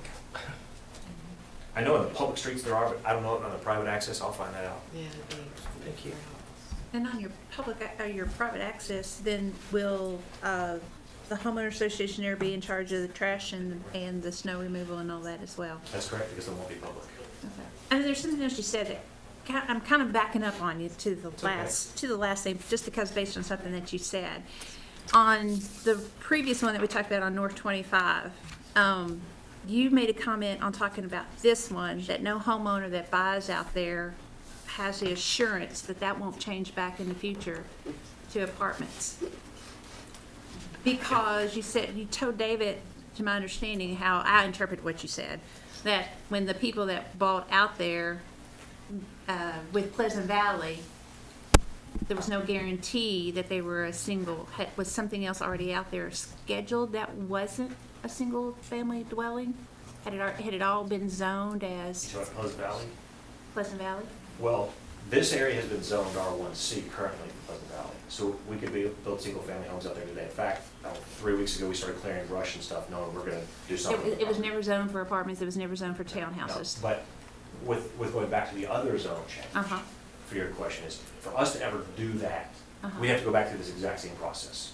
okay. And in that, we have to go meet with staff, we have to file an application, we have to have a public hearing before planning commission would come back to you all for their approval again. So for the north, for 25, so basically you're saying, okay, so we can go on with phase 1, we'll agree with what you said now, but in 10 years from now, you could come back and you could go through the process again and change this front property, because you said you weren't gonna build on that now. That's correct, or somebody else could. Okay. In the same way that what Ball Homes has over on the Abbey, Ball Homes has come back through and rezoned part of the property in the last couple months to change what it is. And what assurance, and maybe this is not really your belly, you know, what we're really talking about here, but what assurance does anybody have when they buy anymore? Well, I don't want to seem flippant when I say this, Yeah. because I don't need to be. The answer is they don't, and they've never had insurance. Okay. What they've had insurance of is that there is a public process that Kentucky has a statute, KRS 100, that governs land use regulations. Mhm. And local counties or municipalities that adopt land use regulations have to adopt a comprehensive plan that has certain goals and objectives and process in place by which the property can be rezoned. It is hypothetical that where the Kmart is, that could get torn down and rezoned and made residential. And you could have business owners next door saying, I thought it was gonna be Kmart forever. They don't have that expectation, or I should say, they don't have a justification or a legal reason to have that. Now, I can tell you this, if I were to come back in and do that, Mhm. I am sure that I would be fired up on with lots of stuff. Yeah. And does that mean that, and Pleasant Valley is an example of that. That development plan was approved in 2005. That means it probably started in 2004, 2003. So we're here 14 years later. Mhm. Huge economic change, two ways, not just in the country overall, but also in Georgetown specifically, right? You have, a huge recession and Georgetown's booming. So you have two different cycles there. Does that mean in 15 years or 14 years, and these people went bankrupt in Pleasant Valley, which just went through the hands, but heaven forbid that happens to my clients, but does that mean that I don't have a crystal ball to tell you the future. I can tell you, this is what I know we can do. I know this is what we're agreeing to do. Does that mean that somebody could come back in the future? I don't want to mislead anybody, they could. I just think that they have to understand, we filed applications saying we're going to do a certain thing, and there may be consequences to trying to do something other than what you said you're going to do. I just see it often in the community, but you're right, we're a changing community. We're the fastest changing community, and we have been for many, well, since Toyotas came here, our complexion has totally changed. But I've just seen this over time and time again. I've been around here long enough to see people come in and have an expectation, and you're probably one of the first people that's actually ever been truthful and said, there is no expectation. Well, again, they can have an expectation, but it doesn't mean that it's a legally enforceable expectation. All right. I mean, I bought in an area in Lexington that doesn't have an HOA. I do HOA stuff like 3 nights a week, so I didn't want to deal with that. It's entirely possible that there are 3 houses a block over from me that could be redeveloped, and they could put townhouses into where those 3 houses are. They have to go through a zone change process. It's iterative. They just don't stamp and get it done. It's public. They have a right to appeal. But I can't make them keep them single-family homes. But there's a process that protects me, that at least I have the right to be heard and make decisions, and to appeal that, and I may be turned down if that were to occur. Now, that's a sort of hypothetical example, but it's to illustrate, anybody says, I thought it would be X forever, is uninformed about the fullness of real property law. At the same time, somebody who says, oh, the whole apartment here doesn't have a clue, because that's not how it works either. Right. Honest. Well, yeah. There you go. We've heard from lots of people who have loved that big open farm field right out of their kitchen window and Yeah. thought it would stay that way for a long time. And if you really like that view, you should buy it. Because it's probably the only way you're gonna maintain it. There was a reference to the big acre lots earlier, and we pulled LBAR data on the sales of those. I forget the slide number, but it's in here, and it shows you what the number of 1 acre lots have sold since 2013 in Georgetown and Scott County. And I'm not saying this whether it's right or whether it's wrong, but there have not been as many as what people say. A bunch of people stood up there and said, I buy an acre lot, and the answer is, okay, this is the price per acre you're going to have to buy that 1 acre lot. And they won't do it. And that's not our doing, it's just what the landowner is willing to sell to us to, so we have to make the economic decision, how can you Justify the return sale. that? And, you know, that, we'd love to have people who want to buy 1 acre lots, they just don't want to pay the price for them. That's the market, that's not us, that's just the market. I was just gonna say, is there any other questions? I don't know if this is a question that needs to be directed towards Nathan or towards you and Andrew. As David and I were asking on a better drawing on the property on 25, can we have a drawing for the Pleasant Valley, maybe like an aerial with what the concept's gonna be, so we can get a visual or better idea of what we're looking at on both proposed zone changes? Yeah, and I would think, Nathan, from, the record's pretty exhaustive. I would think that you could find things in the existing record that could, it's very, very helpful for council members to have a visual. Yeah. And for the audience to understand that visual along with the council. Well, what I can do is, this is where the disadvantage of being here tonight versus the planning commission is we actually have a big screen and we have a very, I'll say fancy PowerPoint, which means it's probably not as simple as you can make it for an attorney. But it has, you know, a 6 foot by 8 foot drawing up there, so you have big visuals.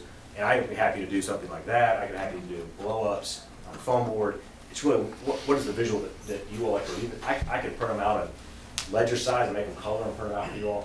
The mechanism is easy. It's just the first reading is designed to have this discussion, so at the second reading, I can make sure that the questions you all have, I can address. Just a couple of examples. On the townhouses at Pleasant Valley. I mean, I would like to see what, when you're looking at an aerial of those townhouses, where's the parking going to be? Yeah. And, you know, I'd like to have a visual of what we're looking at as far as, you know, whether it's a parking lot, And that stuff is, individual parking spaces. I'd like to see that. and those things are in here, but there's some of those on page 2 and 3, but the scale of this is also a lot smaller than what was up on the big PowerPoint. And on 25, I'd like to see specifically the widening of, what the widening of the road. Of the road, yeah. How long that's going to be, and, you know, there's just different things like that I'd like to see. Are foam boards better for you all to be tangible, that you can pass them around, or is a screen preferable? What's best for you? We've got a screen We got a TV. behind you that we can load. Not only can the audience at least see some of that image, people at home can see that image, and that's important. When we put something up on that screen, our TV viewing audience is seeing it.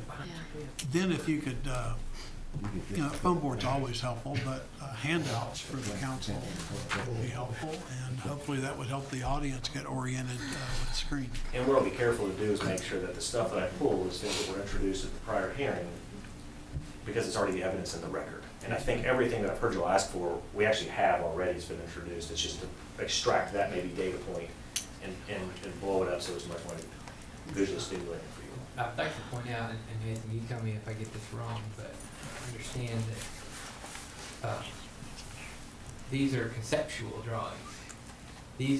There's a separate part of the process where they officially lay out the streets and the sidewalks and the houses and the lots and the trees and all that, and that's part of plan review. So this is being done conceptually as part of this zone change, but theoretically all that stuff could change. It's about showing exactly what could fit where, and to some extent they say, well, you have to have your entrance here, That's right. or you have to have this particular acreage as your riparian buffer or whatever, but there is a lot of play there. So different municipalities do this different ways. Georgetown, Scott County have adopted a process where you file a conceptual, or called a preliminary plan with your zone change. And the planning commission votes on the zone change, but because it's a preliminary plan, they don't approve or deny that plan. They use it as the basis for their zone change. And when you come back to them for what's called the actual construction plans, a final record plat or a subdivision plat, that's when you actually have every single lot dimension or location of every single easement, which means in the perfect world, that conceptual plan may have tweaks and changes, but it's not a totally new plan. Like, if you do that, something went wrong in the process. So you may have a building shift or parking lot or a curb you have to change or a location of fire hydrant, but the conceptual plan should be pretty close to what you're proposing. Whereas other municipalities, they actually require you to bring your preliminary plan. The planning commission approves that with the zone change. And when the zone change goes to council, council doesn't have the authority to do the development plan because that's only the planning commission's domain. They could, and I've had this happen, they could approve a zone change that is inconsistent with the development plan. So for example, there was, in Lexington does it this way, there's a zone change that approved, I'm gonna use some fake numbers, 500 residences on this acre, on this development, and a development plan that had 500 units. When it went to the city council said, no, 500 is too many, we want 400. Well, once you put 400, the development plan concept had 500, so the development plan was then rendered obsolete. Does that make sense? Mm-hmm. And there's not a right or a wrong, it's just two different ways. So your all's process is you have a conceptual plan. Once the zone change, we have to go back to the planning commission.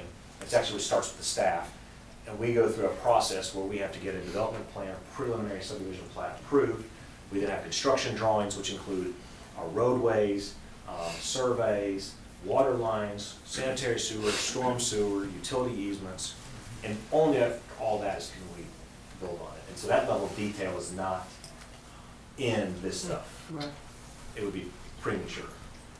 But what you're asking for is, I mean, for example, I can tell you where it's in here, but the level of detail, you really aren't able to see it. The screen or a blow-up would really help.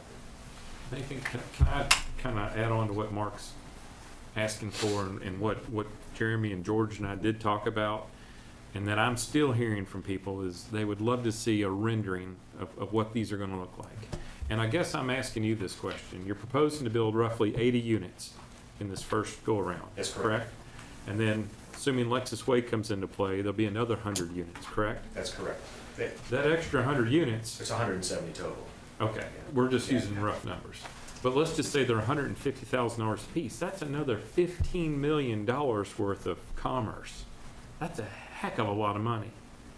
Heck of a lot of money.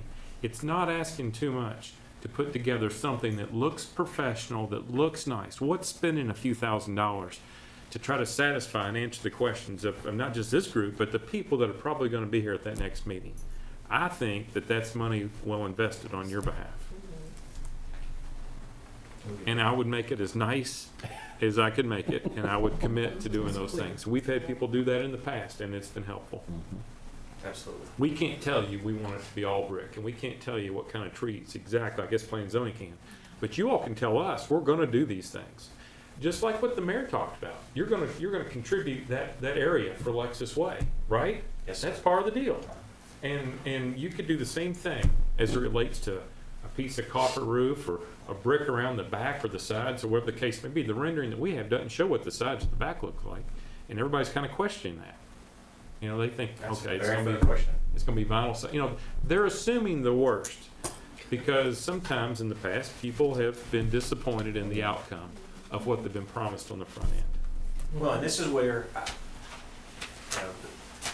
just because somebody does a rendering of whether it's Pleasant Valley or it's Cherry Blossom or Kingwood, whatever the rendering is, and the reason I say this is because I don't want anybody to have a false pretense about this. There's no, the zone change doesn't bind any applicant, whether it's us or somebody else, to do brick 3 feet up or a hardy plank versus concrete board. The zone change process in Kentucky, at least, doesn't work. In Florida and California, it's actually a little different. Las Vegas is really strict. So I don't want to create misconceptions about what that rendering, because that's what it is, does. But I think that's a great idea, and I certainly have no problem putting what we've already done together in a nicer package. I just think it would be helpful. because there probably will be people here in opposition to it, and we have to, and the other thing I'll share with you just briefly is when we came in here tonight, I was under the impression that you all were still asking for multifamily apartments and townhomes off of US 25. And when the mayor made his comments about what steps we had to take, it was, I guess, I know we got some information today, Mayor, and I apologize that I didn't have a chance to take a look at. Obviously, it's about 7 hours worth of information, and I was at work, but I will do my best to study it. Well, that's one of the reasons why at the city council stage, there required to be 2 readings. Yeah. Is to flesh those things out more. Yeah. I do want to be careful that with what I give you all is based upon what's already in the record. Because unless the council would like for there to be a new hearing, I want to be conscious of the rules that I have to play by. Well, you've given us a rendering, so just spruce it up, make it look better, and explain it to us. I don't think that's new, any more new than the drawing that you did on your legal pad. That's a bad rendering of something that's already done. Was that a drawing? Or, I don't think it was a drawing, it was a sketch. And any visual aid, as I said before, is helpful to the council. We will still maintain a process where we approve zone changes and then final development plans go to planning and zoning for their approval. Right. And those do not come back to the council. Right. So I don't want to set you or anybody up on the council to think that this is an ironclad promise, because it's not. I think that's always the You can't have it. You can't have an ironclad promise. Is that you don't know what it's going to be changed. Right, right. But we also know that this group is making a long-term, very substantial investment in this community. And if they came in here and they told us that they're going to do something, they're probably going to do it. Yeah. Well, and we've got 3 projects that we've got a track record of what we've said we're going to do. It hasn't been at this stage because we bought other stuff that's already been through the process, but we've done. We've gone through enough people that have come through here over the years that have promised us the rendering, the drawing, and then that's not what they delivered. The one good thing about that, if you don't deliver that, then I know 2 or 3 of them, I won't name them, I know 2 or 3 of them, they don't do business in Georgetown anymore because... Or people who are having a hard time doing business in Georgetown. There's, yeah. And that's why, I don't want to tell you something that's not true, but at the same time... Right. I want to be honest. And I appreciate that. And we don't, it's just a simple legal reality. We don't control final development plan at this level. You don't have that authority. True. Other questions? Any other questions for Mr. Billings? 2 things on the agenda. It's already been a long meeting. Oh, we're just getting started. With you. There's comments. We still got. Wait till you get to that one. If we're prepared at this point, could we go ahead and have first reading of this particular zone change ordinance? And with the same ground rules, we'll have adequate time to study this and ask more questions at a subsequent meeting. Thank you all. Sir. An ordinance changing the zoning classification of certain real property containing 16.299 acres located at Pleasant Valley Subdivision, Section 2, Phase 2, Unit 3, Georgetown, Kentucky, from R1C PUD and R2 PUD. Summary. Amends the official Georgetown Scott County zoning map to show a change in the zoning classification for certain real property consisting of a total of 16.299 acres located at Pleasant Valley Subdivision, Section 2, Phase 2, Unit 3, Georgetown, Scott County, Kentucky, from R1C PUD and R2 PUD, medium density residential. Provides for severability, repealed inconsistent ordinances, and an effective date upon passage and publication. The full text of this ordinance is available for examination in the City Clerk's Office, 100 North Court Street, Georgetown, Kentucky, 40324, or at www.georgetownky.gov. Introduced and publicly read for the first time November 27, 2017. Thank you. Mayor Parker, you said at the outset of this meeting that you would consider allowing each person who had signed up to comment to address the issues as they were raised within the agenda. Yes, sir, Mr. And I think, having heard this man speak here for the last hour, it's not unreasonable if you were to ask the other people who have come here tonight to address these zoning issues if they have any comments. I know I have another comment. Steve, thank you for running the meeting for me. I'm not trying to run the meeting, but I'm Thank trying you, to Steve. I'm trying to speak for the Thank you, people Steve. who came here to comment, including myself. Steve, everyone in the room has had an opportunity to comment. Well, next We've asked them repeatedly if they wanted to comment. There will be another meeting in 2 weeks where people can comment. There will be adequate opportunity for you or anyone else to comment on this issue. Yes, ma'am. Could I comment real quick? You certainly Okay. may. Please come to the podium.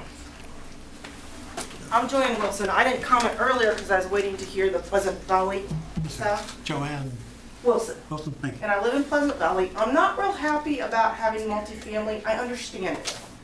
My hometown is probably 20 years ahead of Georgetown. And has anybody been to Branson, Missouri? Yes, It's a nightmare. it is. Please think of that while you're doing, I know they have plans, and I liked hearing, you know, that they want to widen the roads and stuff. Think about the beauty of this area. Getting in and out of Pleasant Valley is not very good right now. I understand the Lexus Way, but if Lexus Way never gets expanded, what's going to happen?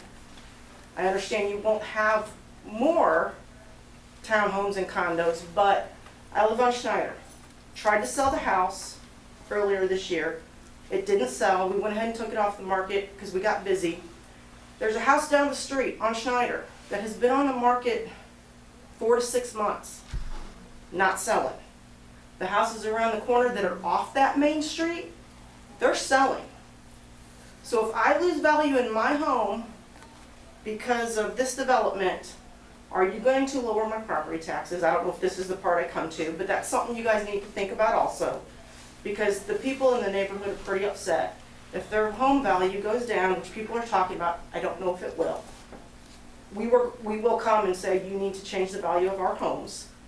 I know that they have asked in the past to do something about the speeding on Schneider, and it's bad.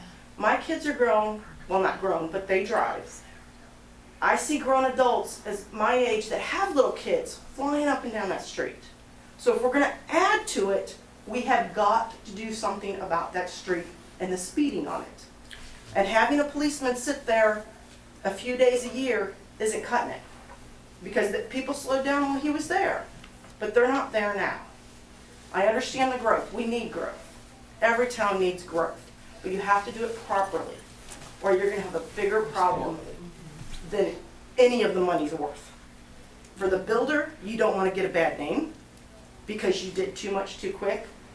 You as council members don't want bad names because you allowed them to do too much too quickly. That's all. Thanks. Thank you. Thank you. Excuse me, Mayor President, you used the word adequate compared to what the comments you've heard tonight from the public compared to 1 hour at least for this man Billings. I don't consider that adequate. And I would like to read to you from Louis Brandeis, former Supreme Court Justice of the United States, who deserves a hearing. Steve, I'm not going to do this with you tonight. Thank you. No, sir.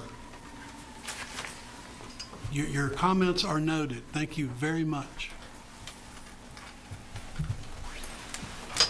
Next item on the agenda is actually mayor's comments, and they will be very brief tonight. We had talked with council before about our intention to tweak or improve the new code enforcement ordinance. We've had a couple of early experiences with the code enforcement ordinance where people got mowing charges, and then they missed a deadline, and the fines racked up quicker than we thought they would. And we had some individuals with very large fines that we just thought were unreasonable. So Andrew has worked with those people when they've had this happen, but we realized that we needed to slightly tweak our code enforcement ordinance to get the fines for mowing in particular down to a more reasonable level. Andrew worked this last weekend, and we've got a draft of that. We'd like to flesh it out a little cleaner, and at our first meeting in December, bring you back a suggested change. We've had some. We've adjusted these, but we've had some mowing fines that quickly got to $800 and $900. when we reviewed them, they should have been in the $75 to $100 range. So we've made the tweaks that we'll ask you to put into the ordinance to make that work better. Just a reminder, this Saturday at 6 o'clock is the Christmas parade.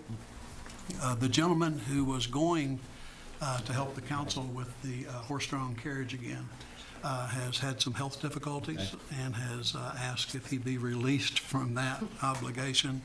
So Chief Ward is happy for council to ride on the ladder truck Saturday at 6 o'clock. Also wanted to thank all of our emergency services folks for their work over the Thanksgiving holiday. It was a lot of activity. They were all on the job. In particular, Public Works this time, instead of trying to go through the confusion of doing early pickups on Wednesday, and we just decided to pick everybody up on the correct day and advertise that on the city's Facebook page and website. It seemed to work pretty well. Robert was pleased with that. We had to have some of our workers work holiday overtime to pick up on Friday, but it seemed to work pretty well. Also wanted to mention that she will probably not be happy with me for sharing this publicly, but our very own Natalie Payne at the police department is retiring this Thursday. Aww. And she has been a delightful officer and has worked closely interaction with the school system. Yep. Should be missed. Natalie does not want a reception. She doesn't want a cake. She doesn't want any to-do. She's not even going to be happy that I told you all. But just if you see her, she'll retire as of Thursday, and that'll be a real loss for our department. She'll probably be in the newspaper, won't she now? Oh, yeah. I knew that. Damn. Well, she deserves it. She's still between them. That's right. In that little Camry Cruiser. There you go. Also, and just for the council's information, we have talked for some time about the possibility of reintroducing street trees into downtown Georgetown to soften the streetscape. And we know that if you do them wrong, they can be a real problem. You have to plant the right species of tree in the right place with not too dense of branches. And I've met with Dave Leonard, who's the arborist in Lexington, and some other Scott County folks that are real interested in this. And we'd like to find out what the pitfalls are, what the challenges are to reintroducing street trees, and see if we can do this well. Have you talked to the merchants? Pardon? Have you talked to the merchants? We will. You haven't yet.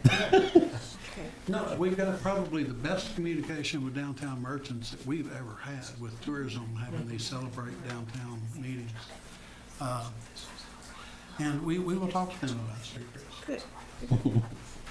But I'm aware, the reason I'm meeting with arborists and others who like street trees, because I'm aware as soon as I bring up street trees that some folks push back on them. So I'm getting as much information as I can get before the naysayers start to work on the trees. But we don't have to do it. It's just nice. Karen, you need a big tree. You need trees. You lost one. I like that. I've got tons of trees, but we did this once 4 years ago. But they were different trees, and they had some issues. So They were years ago. What we've learned is if you just take the wrong species of tree and put them every 50 feet, in about 7 years, you're going to cut them down. Yeah, which is sad. Because you're going to have bird problems and so on. Exactly. and visual problems and And dropping if- on cars and everything And if else. you pick the right species of trees that match the soil and match the growing environment, at least to Dave Leonard, who has been Lexington's arborist for 30-something years, we might have luck with this. Item 8 on your agenda, the municipal order approving the consignment of city vehicles. This is simply setting in place the master structure by which we will get rid of the lease vehicles from our enterprise fleet management program. We will still bring every single vehicle that's going to go back to the council. So you will have an individual authority. This simply sets the structure of what that will look like.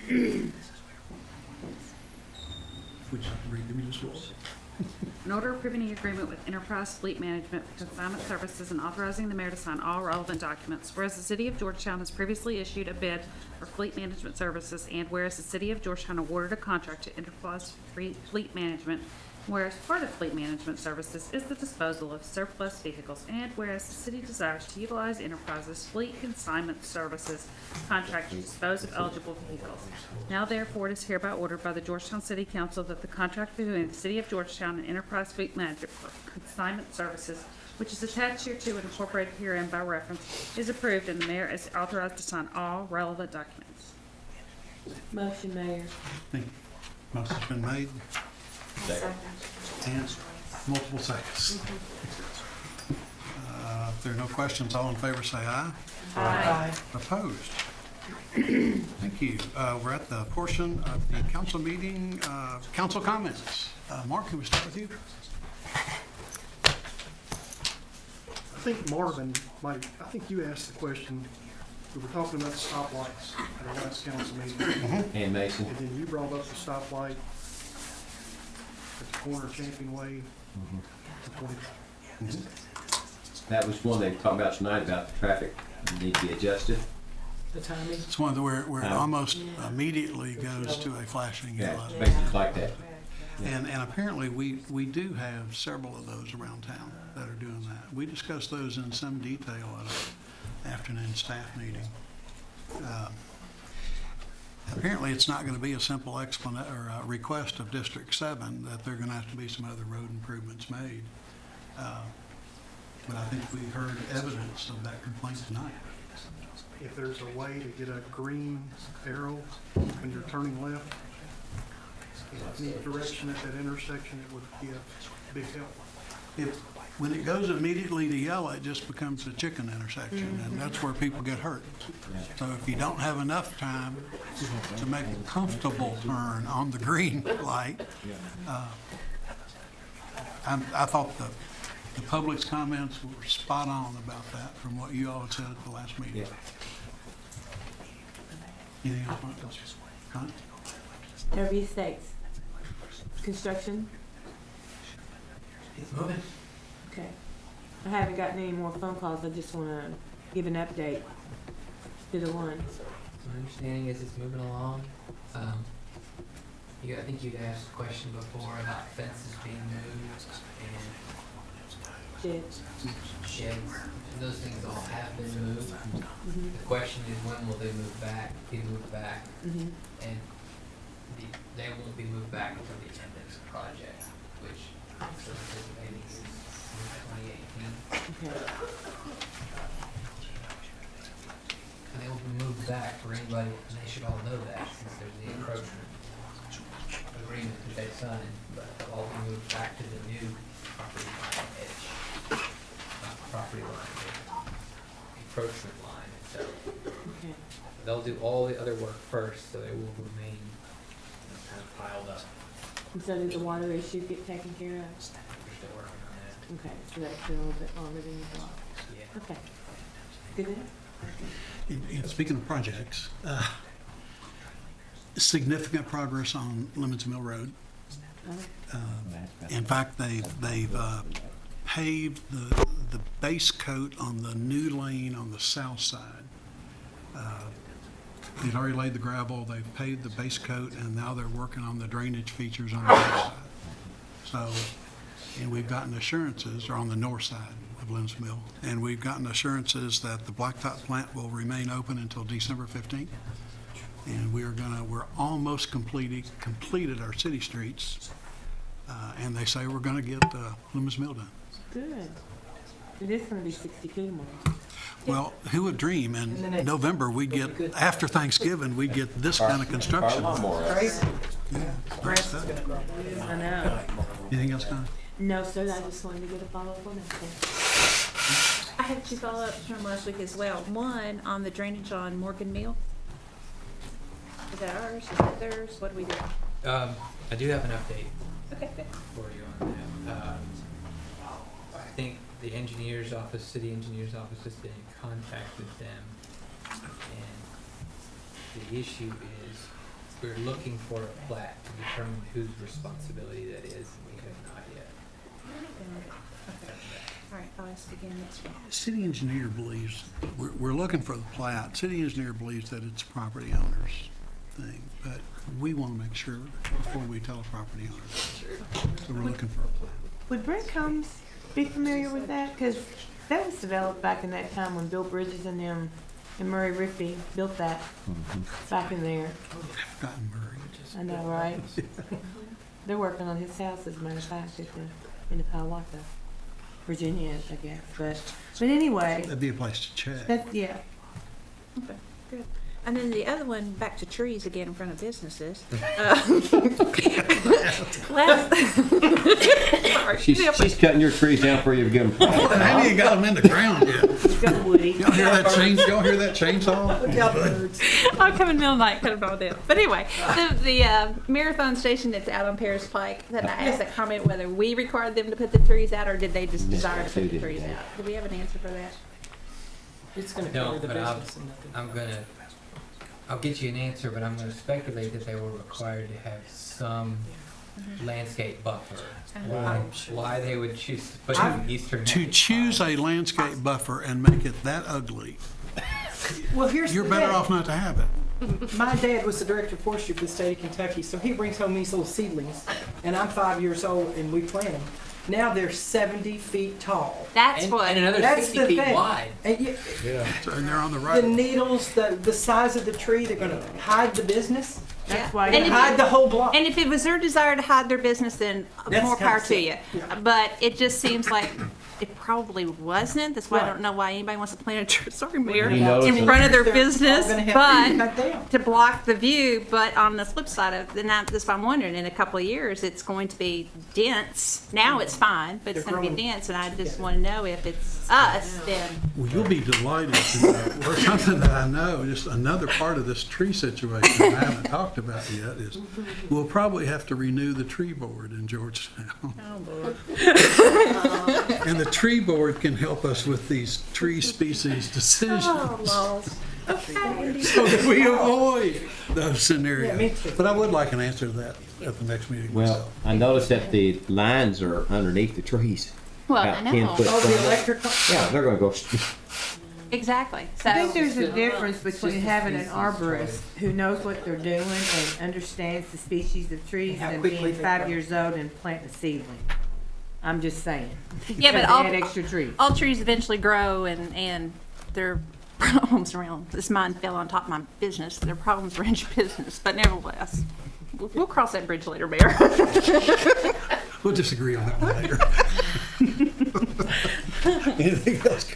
No, that's it, thank you. Thank you. No, I don't either, Mayor. The only thing I was gonna say is I know shrubs are supposed to be 3 feet in center. You know, that's part of the landscape That's around your requirement. house. Trees used to be like every 30 feet, but this is unbelievable. So, you know, It's gonna be a hopefully tree we have some hedge. level of control over it.